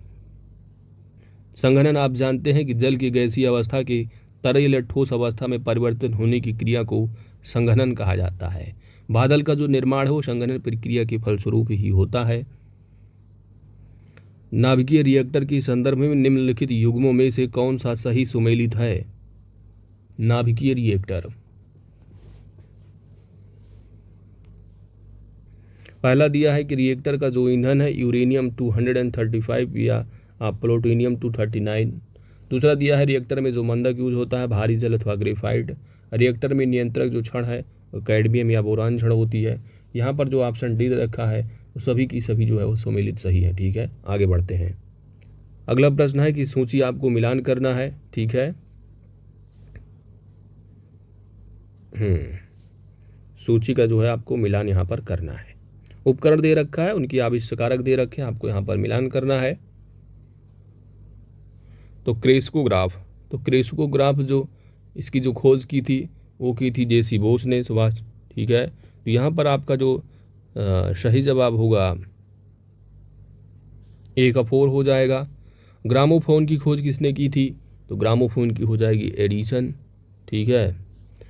लाउड स्पीकर, तो लाउड स्पीकर की खोज रहे होरेस शार्ट, ठीक है।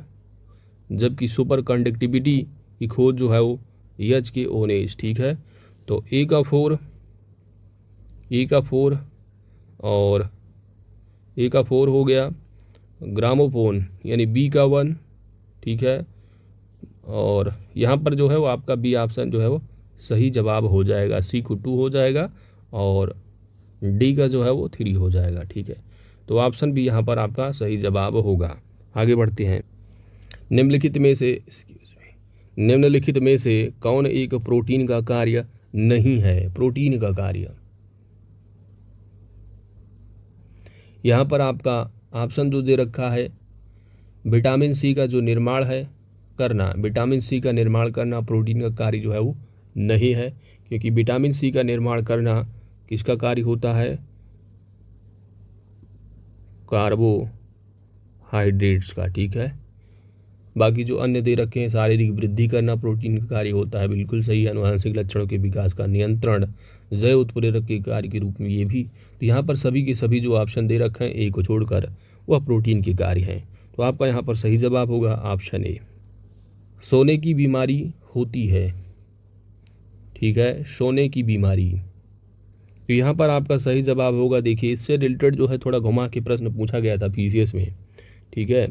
पीसीएस में जो प्रश्न पूछा गया था वो निद्रा, ठीक है, निद्रा किसके, मच्छर था, ये सारे ऑप्शन में थे, ठीक है। तो याद रखना जो सोने की बीमारी है यह एक मक्खी होती है, सीसी मक्खी। कौन सी मक्खी होती है, सीसी मक्खी, ठीक है। तो जो सीसी मक्खी होती है इसी के काटने से जो है ये बीमारी होती है, सोने की बीमारी, ठीक है। तो निद्रा का ज़्यादा आना, सोने की बीमारी, ठीक है। तो ये सीसी मक्खी द्वारा जो होती है। तो यहाँ पर आपका जो सही जवाब है ऑप्शन बी, परजीवी द्वारा, ठीक है। तो सोने की बीमारी जो है वो किसके परजीवी द्वारा, तो एक होती है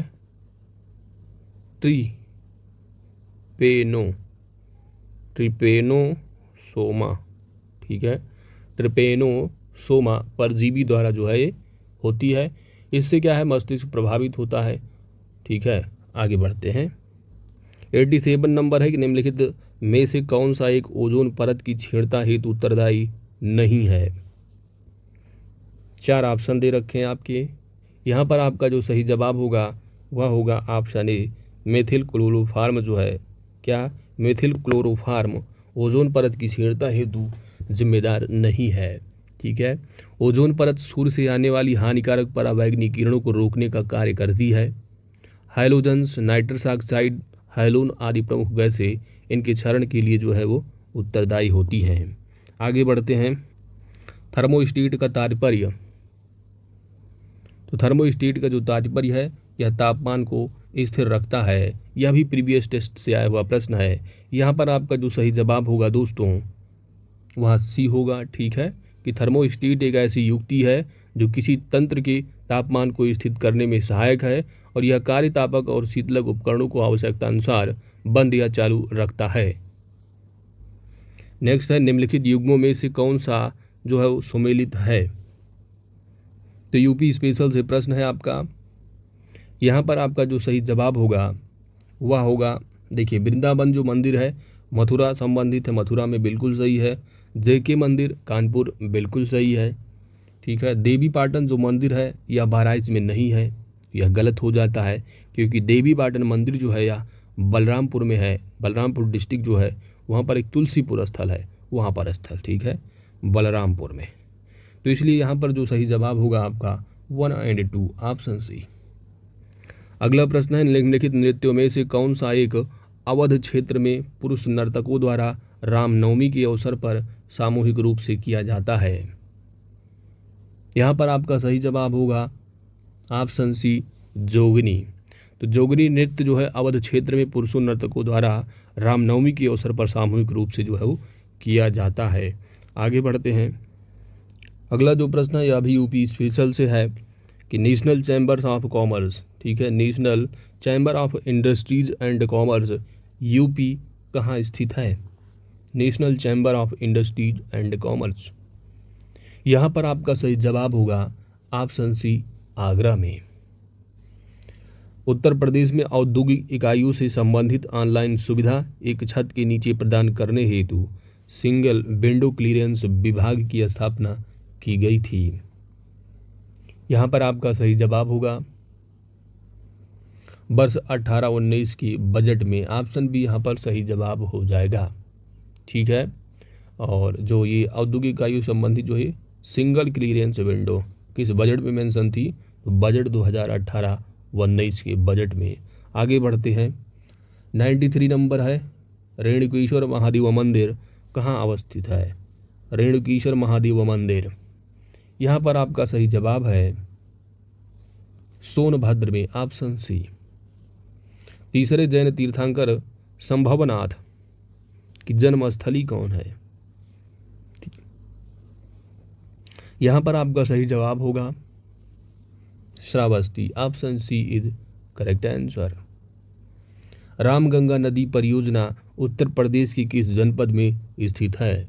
रामगंगा नदी परियोजना, द करेक्ट आंसर इज देखिए यूपी स्पेशल आप घटना चक्र या परीक्षा वाणी से अच्छे से कवर कर लीजिए, ठीक है। यहाँ पर आपका जो सही जवाब होगा दोस्तों वह होगा बिजनौर डिस्ट्रिक्ट में, ऑप्शन बी। निम्नलिखित में से किस स्थान पर मुड़िया पूर्णिमा मेला का आयोजन किया जाता है? मुड़िया मेला, यहाँ पर आपका सही जवाब होगा ऑप्शन सी गोवर्धन में। अगला प्रश्न है, उत्तर प्रदेश के निम्नलिखित में से किस जिले में नेशनल पैराटूपर्स ट्रेनिंग स्कूल स्थित है? यहाँ पर आपका सही जवाब होगा आगरा जिले में, ऑप्शन सी। निम्नलिखित में से किस एक नगर का संबंध महावीर से नहीं है? आपका सही जवाब है लुम्बिनी।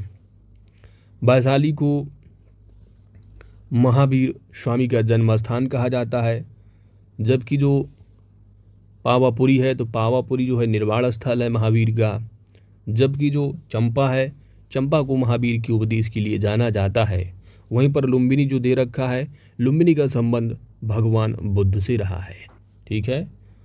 तो ऑप्शन यहाँ पर बी सही जवाब होगा, ठीक है, ऑप्शन बी।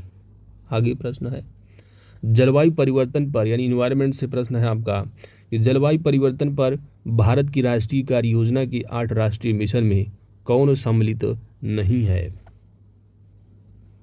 यहाँ पर आपका जो सही जवाब होगा वह होगा ऑप्शन डी, राष्ट्रीय आजीविका संरक्षण मिशन, ठीक है। जलवायु परिवर्तन में अगर देखेंगे तो भारत की जो राष्ट्रीय कार्य योजना है इसमें 8 राष्ट्रीय मिशन को शामिल किया गया है।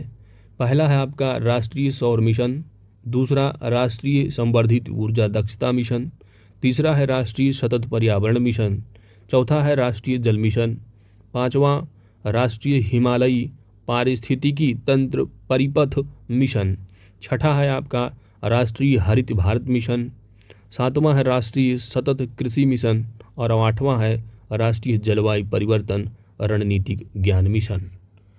तो इनमें जो शामिल नहीं है वो है राष्ट्रीय आजीविका संरक्षण मिशन। आगे बढ़ते हैं, अगला जो प्रश्न है आपका वो सेंसस से है भारत का, ठीक है। तो भारत में जो लिंगानुपात न्यूनतम स्तर पर कब था यहाँ पर आपको बताना है। यहाँ पर दे रखे हैं 2011, 1, 51 और 91। तो सबसे कम जो लिंगानुपात रहा है यहाँ पर आपका जो सही जवाब होगा वो होगा वर्ष 1991, option D. Sex ratio that time कितना रहा है? तो सेक्स रेशियो जो है 1991 में जो रहा है वो रहा है 927। कितना? 927, ठीक है। चलिए आगे बढ़ते हैं। राष्ट्रीय पादप अनुवांशिक संसाधन ब्यूरो कहाँ पर स्थित है? यहाँ पर आपका सही जवाब होगा राष्ट्रीय नई दिल्ली, ऑप्शन यहाँ पर सी सही जवाब होगा। निम्नलिखित कथनों पर आपको विचार करना है और दिए गए कूट की सहायता से सही उत्तर का चयन करना है।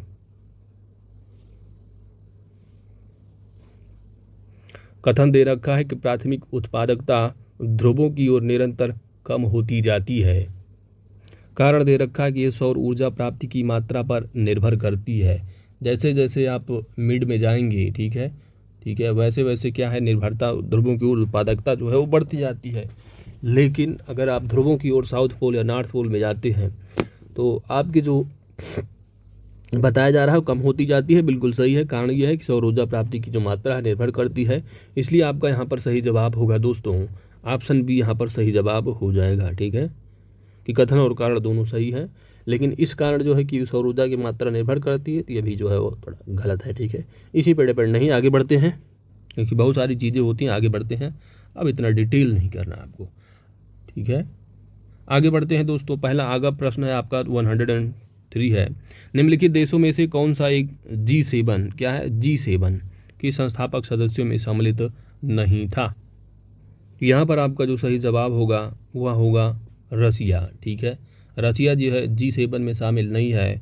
सिंपल से एक बात याद रखिए, यहाँ पर लोग फार्मूला ट्रिक बनाते हैं, ठीक है। GF यानी गर्लफ्रेंड जूस, ठीक है। अब यहाँ पर देखिए 7 सदस्य हो जाएंगे, 3, 2, 5, 2, 7। जी से जर्मनी है, एफ से जो है फ्रांस है, जे से जापान है, यू से यूएसए है और आई से जो है इटली है, जबकि सी से जो है वो ई से जो है इंग्लैंड, यूनाइटेड किंगडम। ठीक है, तो यहाँ पर 7 सदस्य हो जाते हैं G20 के संस्थापक सदस्यों में। तो गर्लफ्रेंड, जूस, गर्लफ्रेंड जैसा भी आप अपना याद रख सकते हैं अपने ट्रिक के माध्यम से। तो यहाँ पर आपका सही जवाब है क्या है, इसमें जो है रसिया आप शामिल नहीं है, कनाडा भी है, जापान भी है, इटली भी है, सभी है। ठीक है, तो गर्लफ्रेंड का जूस जो भी है अपना अपने हिसाब से रख सकते हैं याद। तो याद रखना है G7 सदस्यों में अपना प्यारा भारत सम्मिलित नहीं है संस्थापक सदस्यों में। ठीक है, आगे बढ़ते हैं। पारितंत्र की उत्पादकता को प्रभावित करने वाली सर्वाधिक जो महत्वपूर्ण कारक है आपको यहाँ पर बताना है।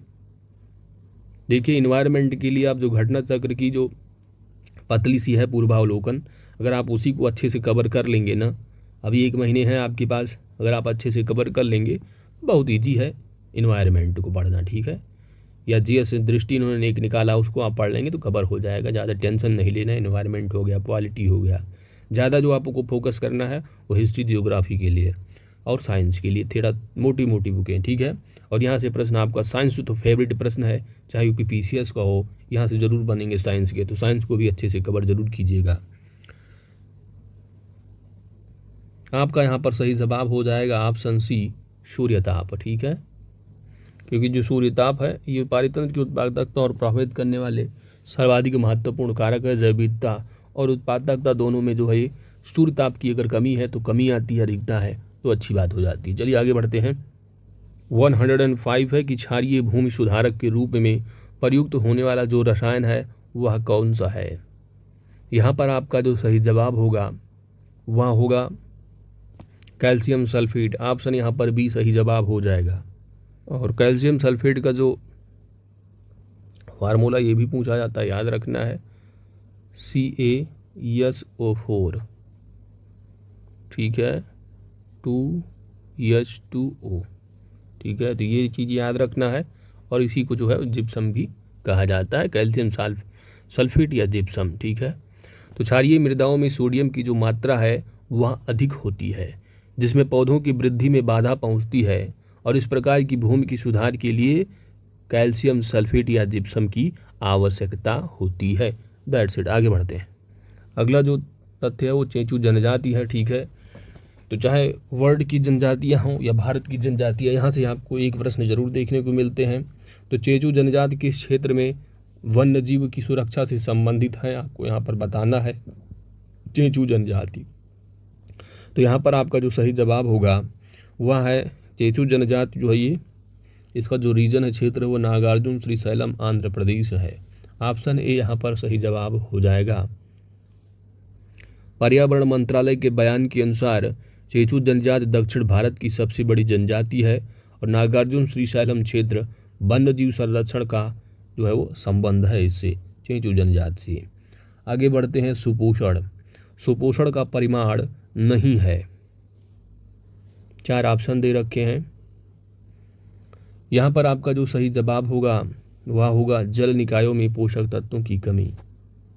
सॉरी, मैंने यहाँ पर जो है गलत प्रश्न पढ़ दिया। ठीक है, यह है परिणाम। ठीक है, सुपोषण का परिणाम जो है नहीं है। ठीक है, रिजल्ट। तो यहाँ पर जो आपका सही जवाब है ऑप्शन ए सही जवाब होगा। पोषक पदार्थों की जो अतिरिक्त यानी आपूर्ति है, मुख्यतः फास्फेट से जो है सुपोषण की घटना होती है। तो याद रखना है कि पोषक पदार्थों की अतिरिक्त आपूर्ति से सुपोषण की घटना होती है, जिससे कि जो है पौधों एवं शैवालों की तीव्र वृद्धि होती है, और इन जैविक पदार्थों की मृत्यु के बाद इनके जो अवशेष का बैक्टीरिया द्वारा जो है वो अवघटन होने के क्रम में जल से ऑक्सीजन की खपत होती है, जिसके परिणाम स्वरूप जल निकायों में ऑक्सीजन की कमी तथा हानिकारक एल्गल ब्लूम्स की जो है वो वृद्धि होती है।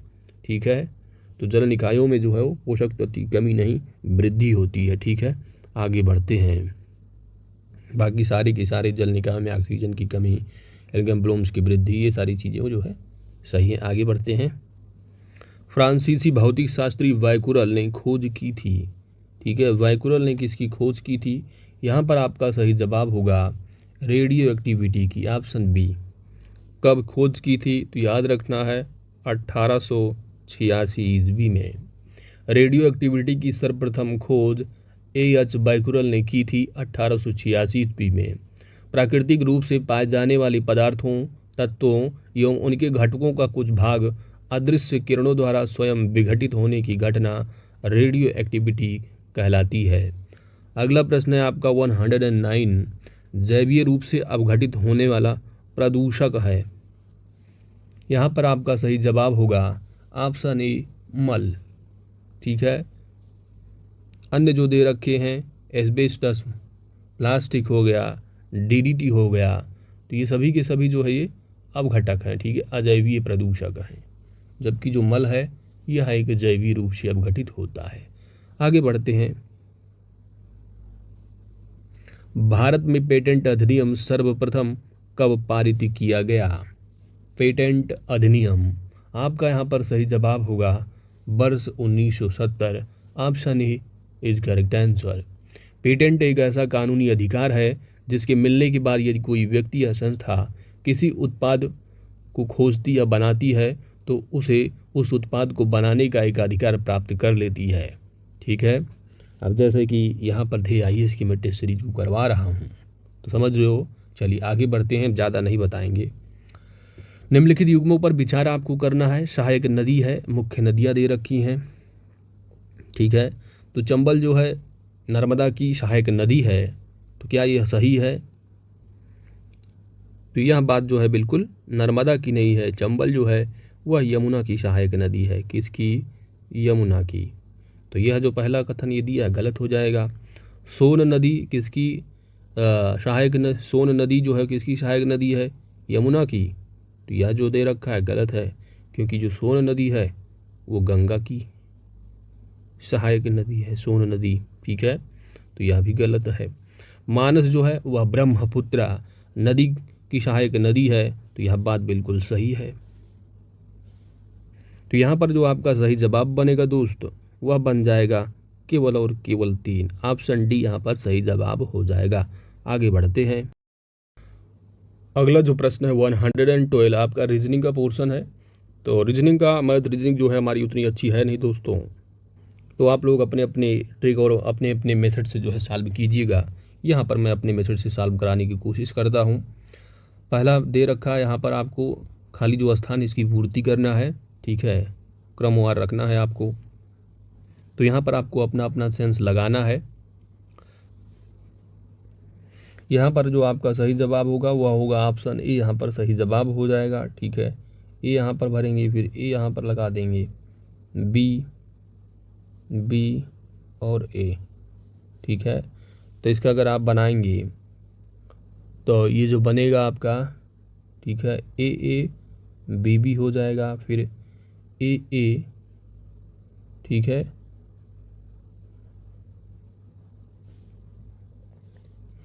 फिर जो है आपका ए बी। ठीक है, तो डबल ए बी हो जाएगा, फिर डबल ए बी, फिर आपका ए बी है। तीसरा इस तरह बन जाए। आगे बढ़ते हैं।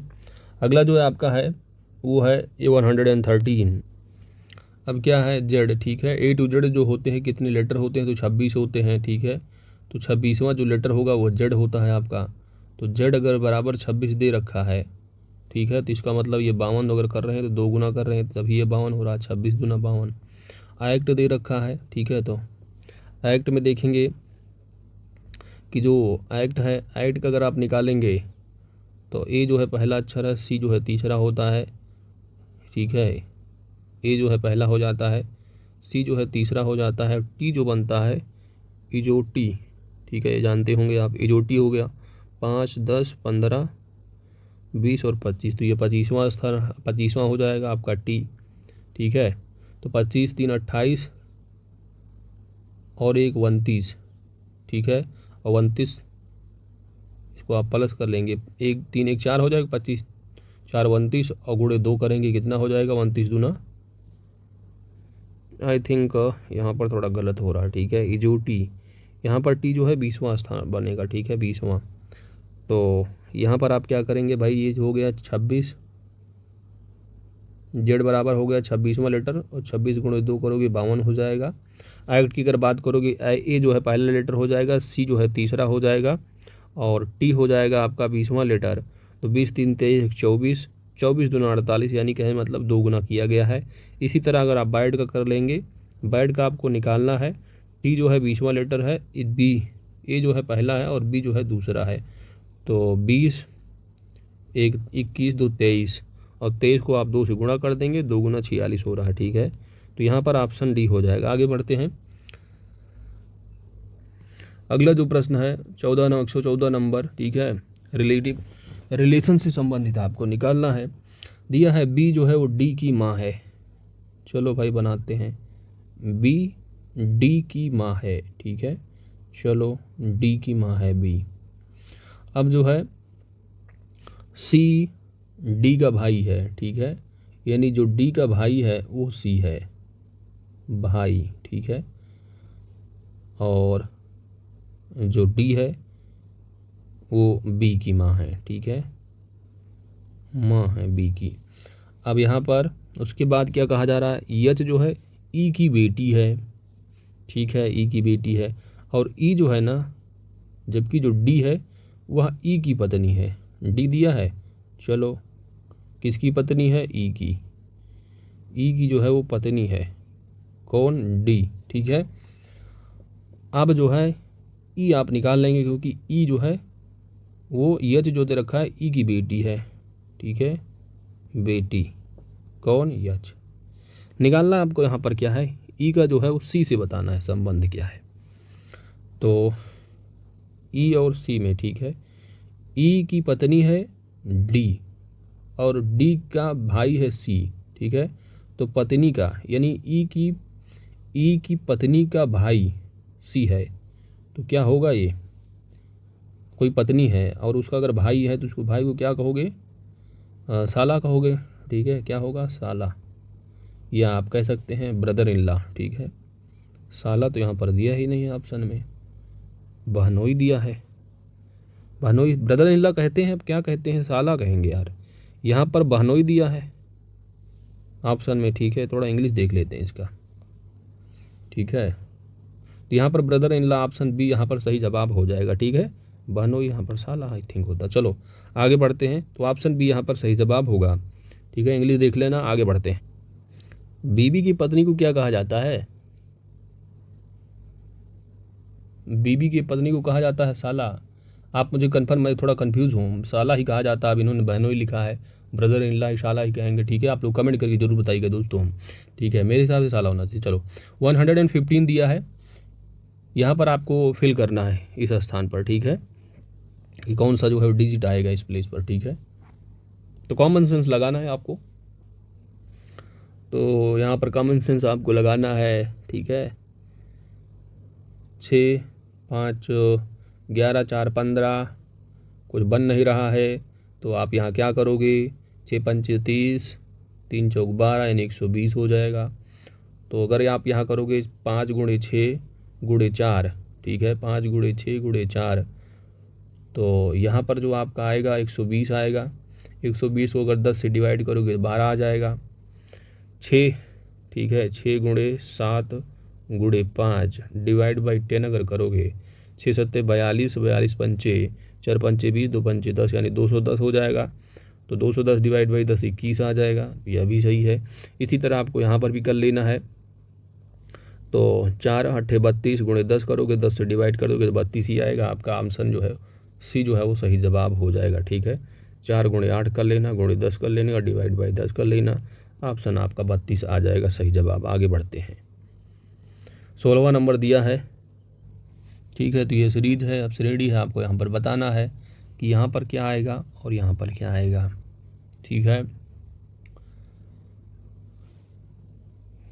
अगला जो प्रश्न है श्रेणी। ठीक है, यहाँ पर जो बताना है, ठीक है, एक्चुअली यहाँ पर आंसर जो दिया है वह डी दिया है। ठीक है, आंसर जो है वो 15, यहाँ पर 15 दिखा रहे हैं और यहाँ पर जो है वो 63 दिखा रहे हैं। ठीक है, तो इस हिसाब से यहाँ पर आंसर डी दिया है दोस्तों। तो ये मुझे लग रहा है थोड़ा यहाँ पर प्रश्न जो है वो गलत है, आप कमेंट करके ज़रूर बताइए इसके बारे में। ठीक है, आगे बढ़ते हैं। अगला प्रश्न दिया है आपका 117, यदि एक आयत की लंबाई 20% बढ़ाई जाती है तथा उसकी चौड़ाई 20% घटाई जाती है तो आयत का जो क्षेत्रफल होगा वह कितना घटेगा बढ़ेगा, यहाँ पर आपको बताना है। तो यहाँ पर जो आपका सही जवाब होगा एक्चुअली में क्या है कि याद रखना, नोट याद रखना है आपको कि जब भी किसी आयत की लंबाई और चौड़ाई में अगर बराबर जो है वृद्धि और कमी अगर की जाती है, जैसे कि यहाँ पर क्वेश्चंस में 20% बढ़ाई जा रही लंबाई और चौड़ाई 20% घटाई जा रही है, ठीक है, या चौड़ाई को आप 20% बढ़ा दो, लंबाई को घटा दो, दोनों बात ही के। तो दोनों दशाओं में क्या होता है कि जो क्षेत्रफल आएगा वह क्षेत्रफल में कमी को ही दर्शाएगा, ठीक है, क्षेत्रफल में कमी को ही दर्शाएगा। अब यहाँ पर आप देख सकते हैं 20 लंबाई है और चौड़ाई है 20%, तो यहाँ पर क्या करेंगे, लंबाई गुणे चौड़ाई आपका क्या हो जाता है, क्षेत्रफल हो जाता है आयत का। तो 20% गुणे 20%, ठीक है, तो 20% गुणे 20% कितना हो जाएगा, परसेंट दोनों में कॉमन हो जाएगा, तो 20 गुणे 20/100 कितना हो जाएगा, 4% की कमी को जो है वो दर्शाएगा।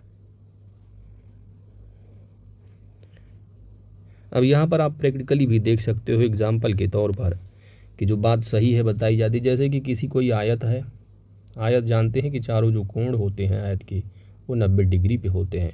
मान लो सपोज लंबाई जो है वो 10 है, चौड़ाई जो है वो 5 मीटर है, तो क्षेत्रफल क्या हो जाएगा, लंबाई गुणे चौड़ाई यानी 10 गुणे 5 बराबर 50 क्षेत्रफल आ जाता है। अब मान लीजिए यहाँ पर एग्जाम में जैसे कि एग्जाम्पल के तौर पर बताया जा रहा है कि 20% क्या है बढ़ाई जाता है, तो ये 12 हो जाएगा। चौड़ाई 20% घटाई जाती, 5 चौक 20 यानी 5 दुनाई 10 यानी ये 4 हो जाएगा। 20% घटाओगे तो अगर क्षेत्रफल निकालोगे तो 12 गुणे 4, तो नया जो क्षेत्रफल आएगा 48 होगा। तो यानी 20% तो बढ़ाया जा रहा है और 4% 20% घटाया भी जा रहा है।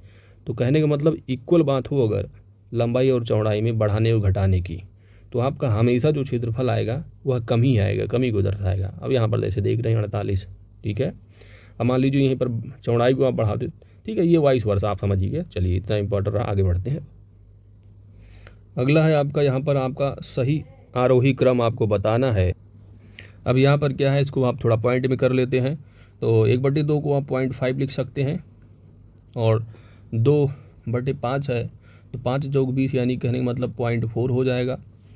और 3/8 है तो 8 त्रिक 24, 6 आएगा, 8 सते 56, फिर 4 बचेगा, यानी आप करेंगे इसको 0.375। 60/13 को आप क्या लिख सकते हैं, 7/13 को आप लिख सकते हैं 13 × 5 = 65, ठीक है, 0.5 65 5 13 × 3 = 39, 13 चौक 52, 3 हो जाएगा और फिर 8 आ जाएगा, ठीक है। तो इस तरह आप जो है देख सकते हैं इसको, इसका सही आरोही क्रम बताना है आपको। आरोही का मतलब होगा बढ़ते हुए क्रम में, ठीक है। तो बढ़ते हुए क्रम में जो आप लिखेंगे तो सबसे कम यहाँ पर क्या है, सबसे कम है 0.375। 0.375 को आप पहले लिखेंगे, कहने का मतलब 3/8। 3/8 पहला किस में दिख रहा है, इसी में दिख रहा है। अगर आप कुछ नहीं चूज कर रहे हैं तो फटाफट आप इसी को आंसर लगा दीजिए, आपका सही हो जाएगा। बाकी आप देख सकते हैं 0.37 के बाद जो आपका बड़ा अंक आएगा वो हो जाएगा 0.4 यानी 2/5, तो ये हो जाएगा। इसके बाद आप देखेंगे ये वाला हो गया, ठीक है, बचा आपका 0.5, तो 0.5 पे 1/2 ये हो जाएगा, ये भी हो गया आपका। उसके बाद 60/13 ही जाएगा आपका, ठीक है। तो ऑप्शन यहाँ पर बी सही जवाब हो जाएगा। आगे बढ़ते हैं। यदि A/B = 2:3 और B/C बराबर दिया है 4:2 मतलब 4:5 दिया है, तो C/D आपको यहाँ पर निकालना है। अच्छा, C/D भी दिया है, तब A/D आपको निकालना होगा। तो देखो इसको मैं कॉमन सेंस से करता हूँ, ठीक है। बाकी आप A/B/C इस तरह लिख सकते, उसके डिजिट जो है इसको निकालिए, फिर इसको गुणा करिए, ये सब नहीं करने वाला, कॉमन सेंस आप यहाँ पर करिए। A/B बराबर दिया है A/B, फिर आप जो दिया है यहाँ पर दिया है B/C दिया है, और फिर C/D दिया है, ठीक है। और इसको मान लीजिए आप गुणा करते हैं, ठीक है, तो क्या होगा 2/3 गुणे 2/3 हो गया, फिर 4/5 कर लीजिए, फिर गुणे आप जो है यानी 6/7 कर लीजिए। अब यहाँ पर देखिए B से B कैंसिल हो जा रहा है, C से C कैंसिल हो जा रहा है, A/D आ रहा है और A/D ही आपको निकालना है। तो कहने का मतलब इसको आप सरल कर लीजिए। तो क्या हो जाएगा, 3 दूनी 6 हो गया। उसके बाद क्या है कि 4 दूनी 8 दूनी 16 और 7 पचे 35, यानी H2D बराबर क्या हो जाएगा, 16:35। इस तरह कर लीजिएगा। ठीक है, ऑप्शन यहाँ पर सी सही जवाब हो जाएगा। अगला कोडिंग डिकोडिंग, यहाँ पर देखिए आप समर का दिया है, इन्होंने समर को जो है वो रनर कोड के रूप में यह दिया है। ठीक है, तो यहाँ पर विंटर का कोड आपको बताना है। ठीक है, आर के बाद यस आता है, आर के बाद यस आता है, तो वी किसके बाद, डब्लू किसके बाद आएगा, वी के बाद वी डब्लू। ठीक है, यू वी डब्लू हो जाएगा। फिर उसके बाद यू के बाद यू लिखा है, तो यानी कहने मतलब आई का आई ही रखेंगे। ठीक है, और वी आई जो है किसी में इसी में सी ही में ही आ रहा है, आप इसी को फट से क्लिक कर दीजिएगा, यही आपका सही जवाब हो जाएगा। ज़्यादा आपको चेक करने की ज़रूरत भी नहीं है, बाकी आप चेक कर सकते हैं। यहाँ पर यन का जो है इन्होंने यम किया है, यानी यम के बाद यन आ रहा है, यन के बाद जो आएगा यम, यन के बाद ओ आ जाएगा। ठीक है, इस तरह। ठीक है, इस तरह कर लेंगे। उसके बाद टी का जो है यहाँ देख सकते हैं, यन का फिर यम है, यानी कहने का मतलब फिर भी आपका जो है यहाँ पर जो है टी है। ठीक है, तो टी के बाद क्या आ रहा है, यू आ जाएगा। ठीक है, इस तरह आप मिला सकते हैं, यही आ जाएगा आंसर आपका। ठीक है दोस्तों, ई का ई आर है तो ई का ई आर ही आपको लिख देना है यहाँ पर। ठीक है, दैट्स इट। आगे बढ़ते हैं। यहाँ पर श्रृंखला दे रखी है और आपको यहाँ पर जो लुप्त संख्याएं निकालना है आपको यहाँ पर कौन सी होंगी। अब यहाँ पर देख लीजिए आप। ठीक है, 2 5 15 फिर 4। अब यहाँ पर कुछ बन रहा है, 2 से 2 दूना 4 हो रहा है, नहीं 2 में 2 जोड़ोगे 4 आ रहा, 4 में 2 जोड़ा रहा 6 आ रहा है, फिर 6 में 2 जोड़ोगे तो 8 आ जाएगा यहाँ पर। ठीक है, अभी 15 नीचे वाला देख लीजिए, 12 में से 3 माइनस कर रहे हैं, फिर 3 में से जो है वो यानी 12 में से कितना माइनस कर रहे हैं, 7 आ रहा है तो -5 कर रहे हैं। अब 3 2 5 2 7, यानी कि -7 करेंगे। अब 7 में से अगर -7 करोगे तो 0 आ जाएगा यहाँ पर। ठीक है, ये वाला 0 हो जाएगा, तो यहाँ पर 8 0 ऑप्शन यहाँ पर सही जवाब होगा। अगला है निम्न में से, यहाँ पर जो है आपको बताना है कि क्या होगा। ठीक है, ये भी श्रेणी बताना है। ठीक है,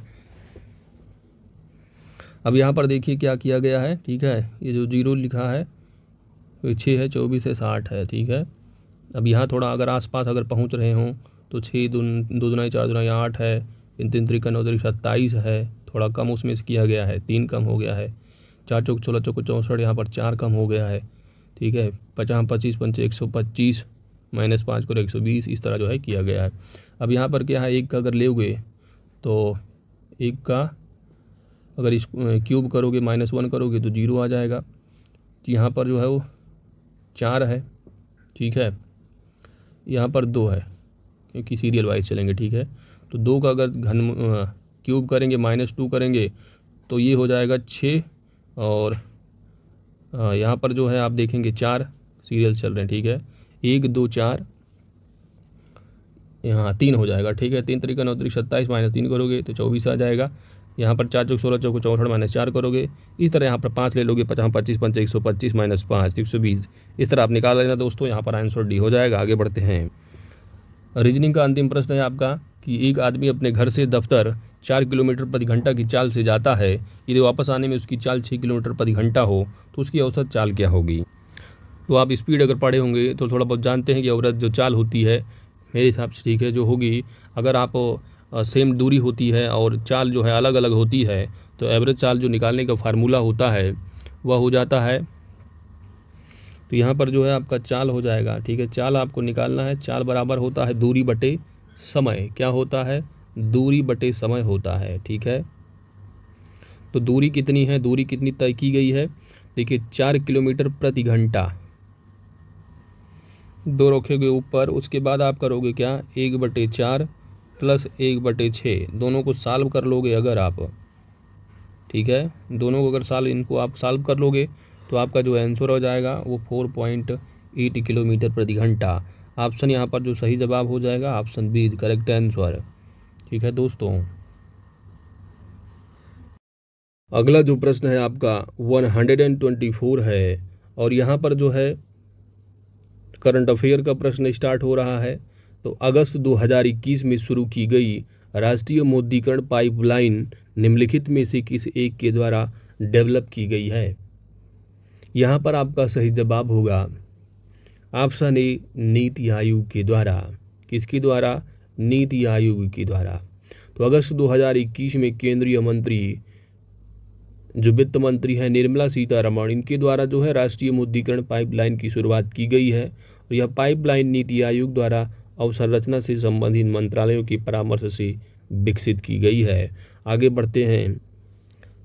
खुफिया एजेंसियों के सामने 21वीं सदी की सुरक्षा चुनौतियों का समाधान करने हेतु एक राष्ट्रीय पहल दैट इज हैकाथॉन मंथन 2021 का शुभारंभ किस मंत्रालय के नेतृत्व में हुआ है? आपका यहाँ पर सही जवाब होगा शिक्षा मंत्रालय एवं BPR&D। ठीक है।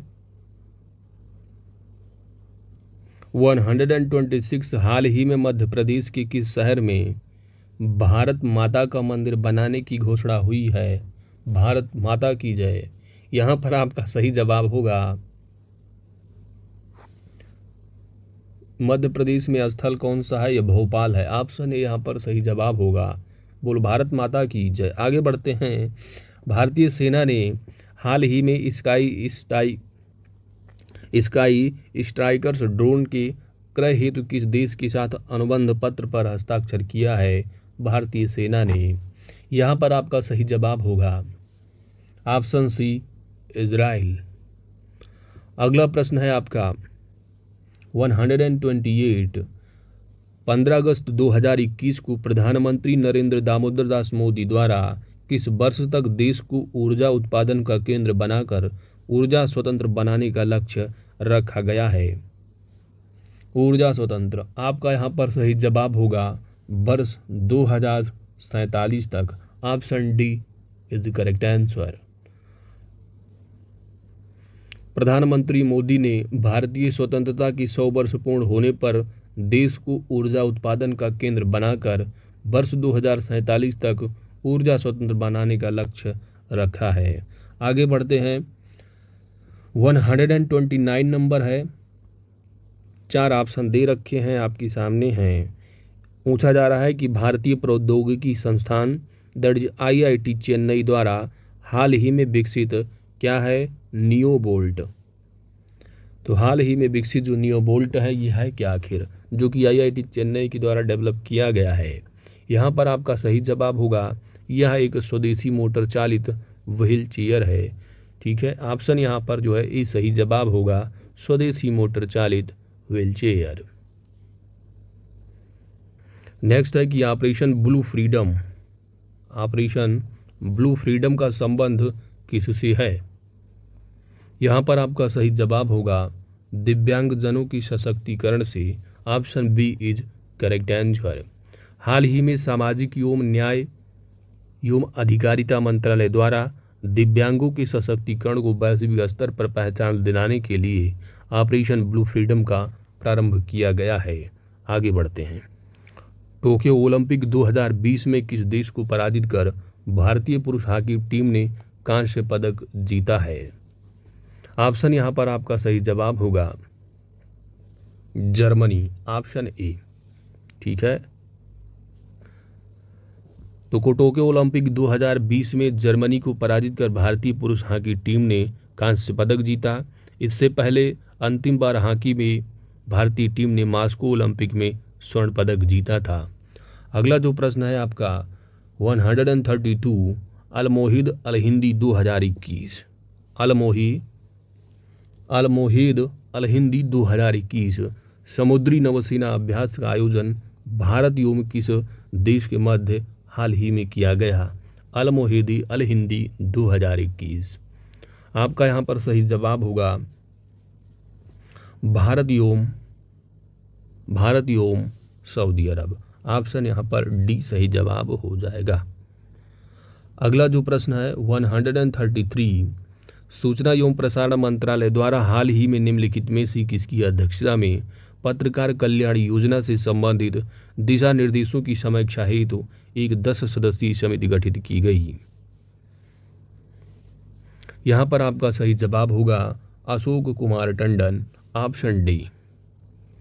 हाल ही में कोविड-19 की यात्रा संबंधी पाबंदियों में बदलाव करते हुए किस देश ने भारत को रेड सूची से निकालकर एम्बर सूची में शामिल किया है? यहाँ पर आपका सही जवाब होगा ब्रिटेन, ऑप्शन सी। अगस्त 2021 में भारत के किस पड़ोसी देश खाद्य आपातकाल की घोषणा की है? भारत का कौन सा पड़ोसी देश है जिसने खाद्य आपातकाल की घोषणा की है? आपका सही जवाब होगा श्रीलंका है। ऑप्शन यहाँ पर बी सही जवाब होगा। निम्नलिखित कथनों पर आपको विचार करना है और किस राज्य सरकार द्वारा कोविड-19 में अपने पति को खोने वाली महिलाओं की मदद हेतु मिशन वात्सल्य चलाया गया? यहाँ पर आपका सही जवाब होगा ऑप्शन सी, महाराष्ट्र। महाराष्ट्र सरकार द्वारा कोविड-19 में अपनी पति को खोने वाली महिलाओं की मदद हेतु मिशन वात्सल्य न चलाया गया। यह मिशन महिला एवं बाल विकास विभाग द्वारा क्रियान्वित किया जा रहा है। नेक्स्ट है, हाल ही में भारतीय खाद्य सुरक्षा एवं मानक प्राधिकरण द्वारा देश के किस रेलवे स्टेशन को क्या है 5 star eat right station, 5 star eat right station प्रमाणन जो है वो प्रदान किया गया है? यहाँ पर आपका सही जवाब होगा चंडीगढ़ को। अगला जो आपका प्रश्न है 138, यहाँ पर आपको जो है सत्य कथन का चयन करना है। पहला दे रखा है कि मध्य प्रदेश हाल ही में राष्ट्रीय शिक्षा नीति 2020 को लागू करने वाला देश का द्वितीय राज्य बना है। तो कथन बिल्कुल सत्य है और कर्नाटक राष्ट्रीय शिक्षा नीति करने वाला जो है वो देश का पहला राज्य बना है। ठीक है, तो बात बिल्कुल दोनों की दोनों जो कथन दे रखे हैं वह सत्य हैं। ऑप्शन सी यहाँ पर सही जवाब हो जाएगा। चलिए आगे बढ़ते हैं। हाल ही में संपन्न हुए टोक्यो पैरालंपिक खेलों का पहला स्वर्ण पदक किस देश की पाइगे ग्रीको ने जीता? टोक्यो पैरालंपिक की बात की जा रही है। आपका यहाँ पर सही जवाब होगा यूएसए, ऑप्शन ए। इन्होंने गलत दिया है, क्या आप सही तो नहीं है? ठीक है, इसको आप सही कर लीजिए दोस्तों। ठीक है, यूएसए तो नहीं होगा, इनका आंसर शीट गलत है। यहाँ पर जो आपका सही जवाब होगा वो ऑस्ट्रेलिया के रही हैं। ठीक है, ऑस्ट्रेलिया, ऑप्शन यहाँ पर सी सही जवाब होगा। ठीक है, तो टोक्यो पैरालंपिक खेलों को जो पहला स्वर्ण पदक जीता वो पाइगो ग्रीको ने जीता था। ठीक है, और जबकि वो जो है पाइगो जो ग्रीको हैं यह एक साइकिलिंग रेस, ठीक है, साइकिलिस्ट हैं, साइकिलिंग की जो है इन्होंने रेस जीती थी। और ये जो है ऑस्ट्रेलिया की निवासी है ना कि वैसे। ठीक है, तो इनका आंसर शीट थोड़ा गलत मिस्टेक हो जाती है। चलो यहाँ पर आंसर सी आपका सही जवाब होगा। आगे बढ़ते हैं। हाल ही में डॉक्टर फिरदौसी कादरी को रेमन मैग्सेसे पुरस्कार प्रदान किया गया, वह किस देश के निवासी हैं? यह आपका अंतिम प्रश्न, अंतिम प्रहार है यहाँ पर। तो आपको सही जवाब देना है। यहाँ पर आपका जो सही जवाब होगा तो डॉक्टर फिरदौसी कादरी यह जो है बांग्लादेश की हैं। ऑप्शन यहाँ पर डी सही जवाब हो जाएगा। बांग्लादेशी वैज्ञानिक डॉक्टर फिरदौसी कादरी को हाल ही में रेमन मैग्सेसे पुरस्कार प्रदान किया गया। रेमन मैग्सेसे पुरस्कार एशिया का सर्वोच्च पुरस्कार सम्मान होता है और यहाँ अप्रैल 1957 में जो है यह स्थापित किया गया था। रेमन मैग्सेसे पुरस्कार 1957। ठीक है, तो दोस्तों इसी के साथ 140 क्वेश्चंस को कवर किया गया। अगर आपको वीडियो अच्छी लगी है तो वीडियो को लाइक ज़रूर कीजिएगा और कमेंट करें, अपने दोस्तों के साथ शेयर करें और चैनल पर अगर नए हैं तो दोस्तों सब्सक्राइब जरूर करें क्योंकि आपकी सब्सक्रिप्शन ही हमारी ताकत है। साथ ही नोटिफिकेशन बेल आइकन को आप जरूर प्रेस करें ताकि आने वाली वीडियो की अपडेट्स आप सभी को प्राप्त होती रहे। Thanks for watching, God bless you all.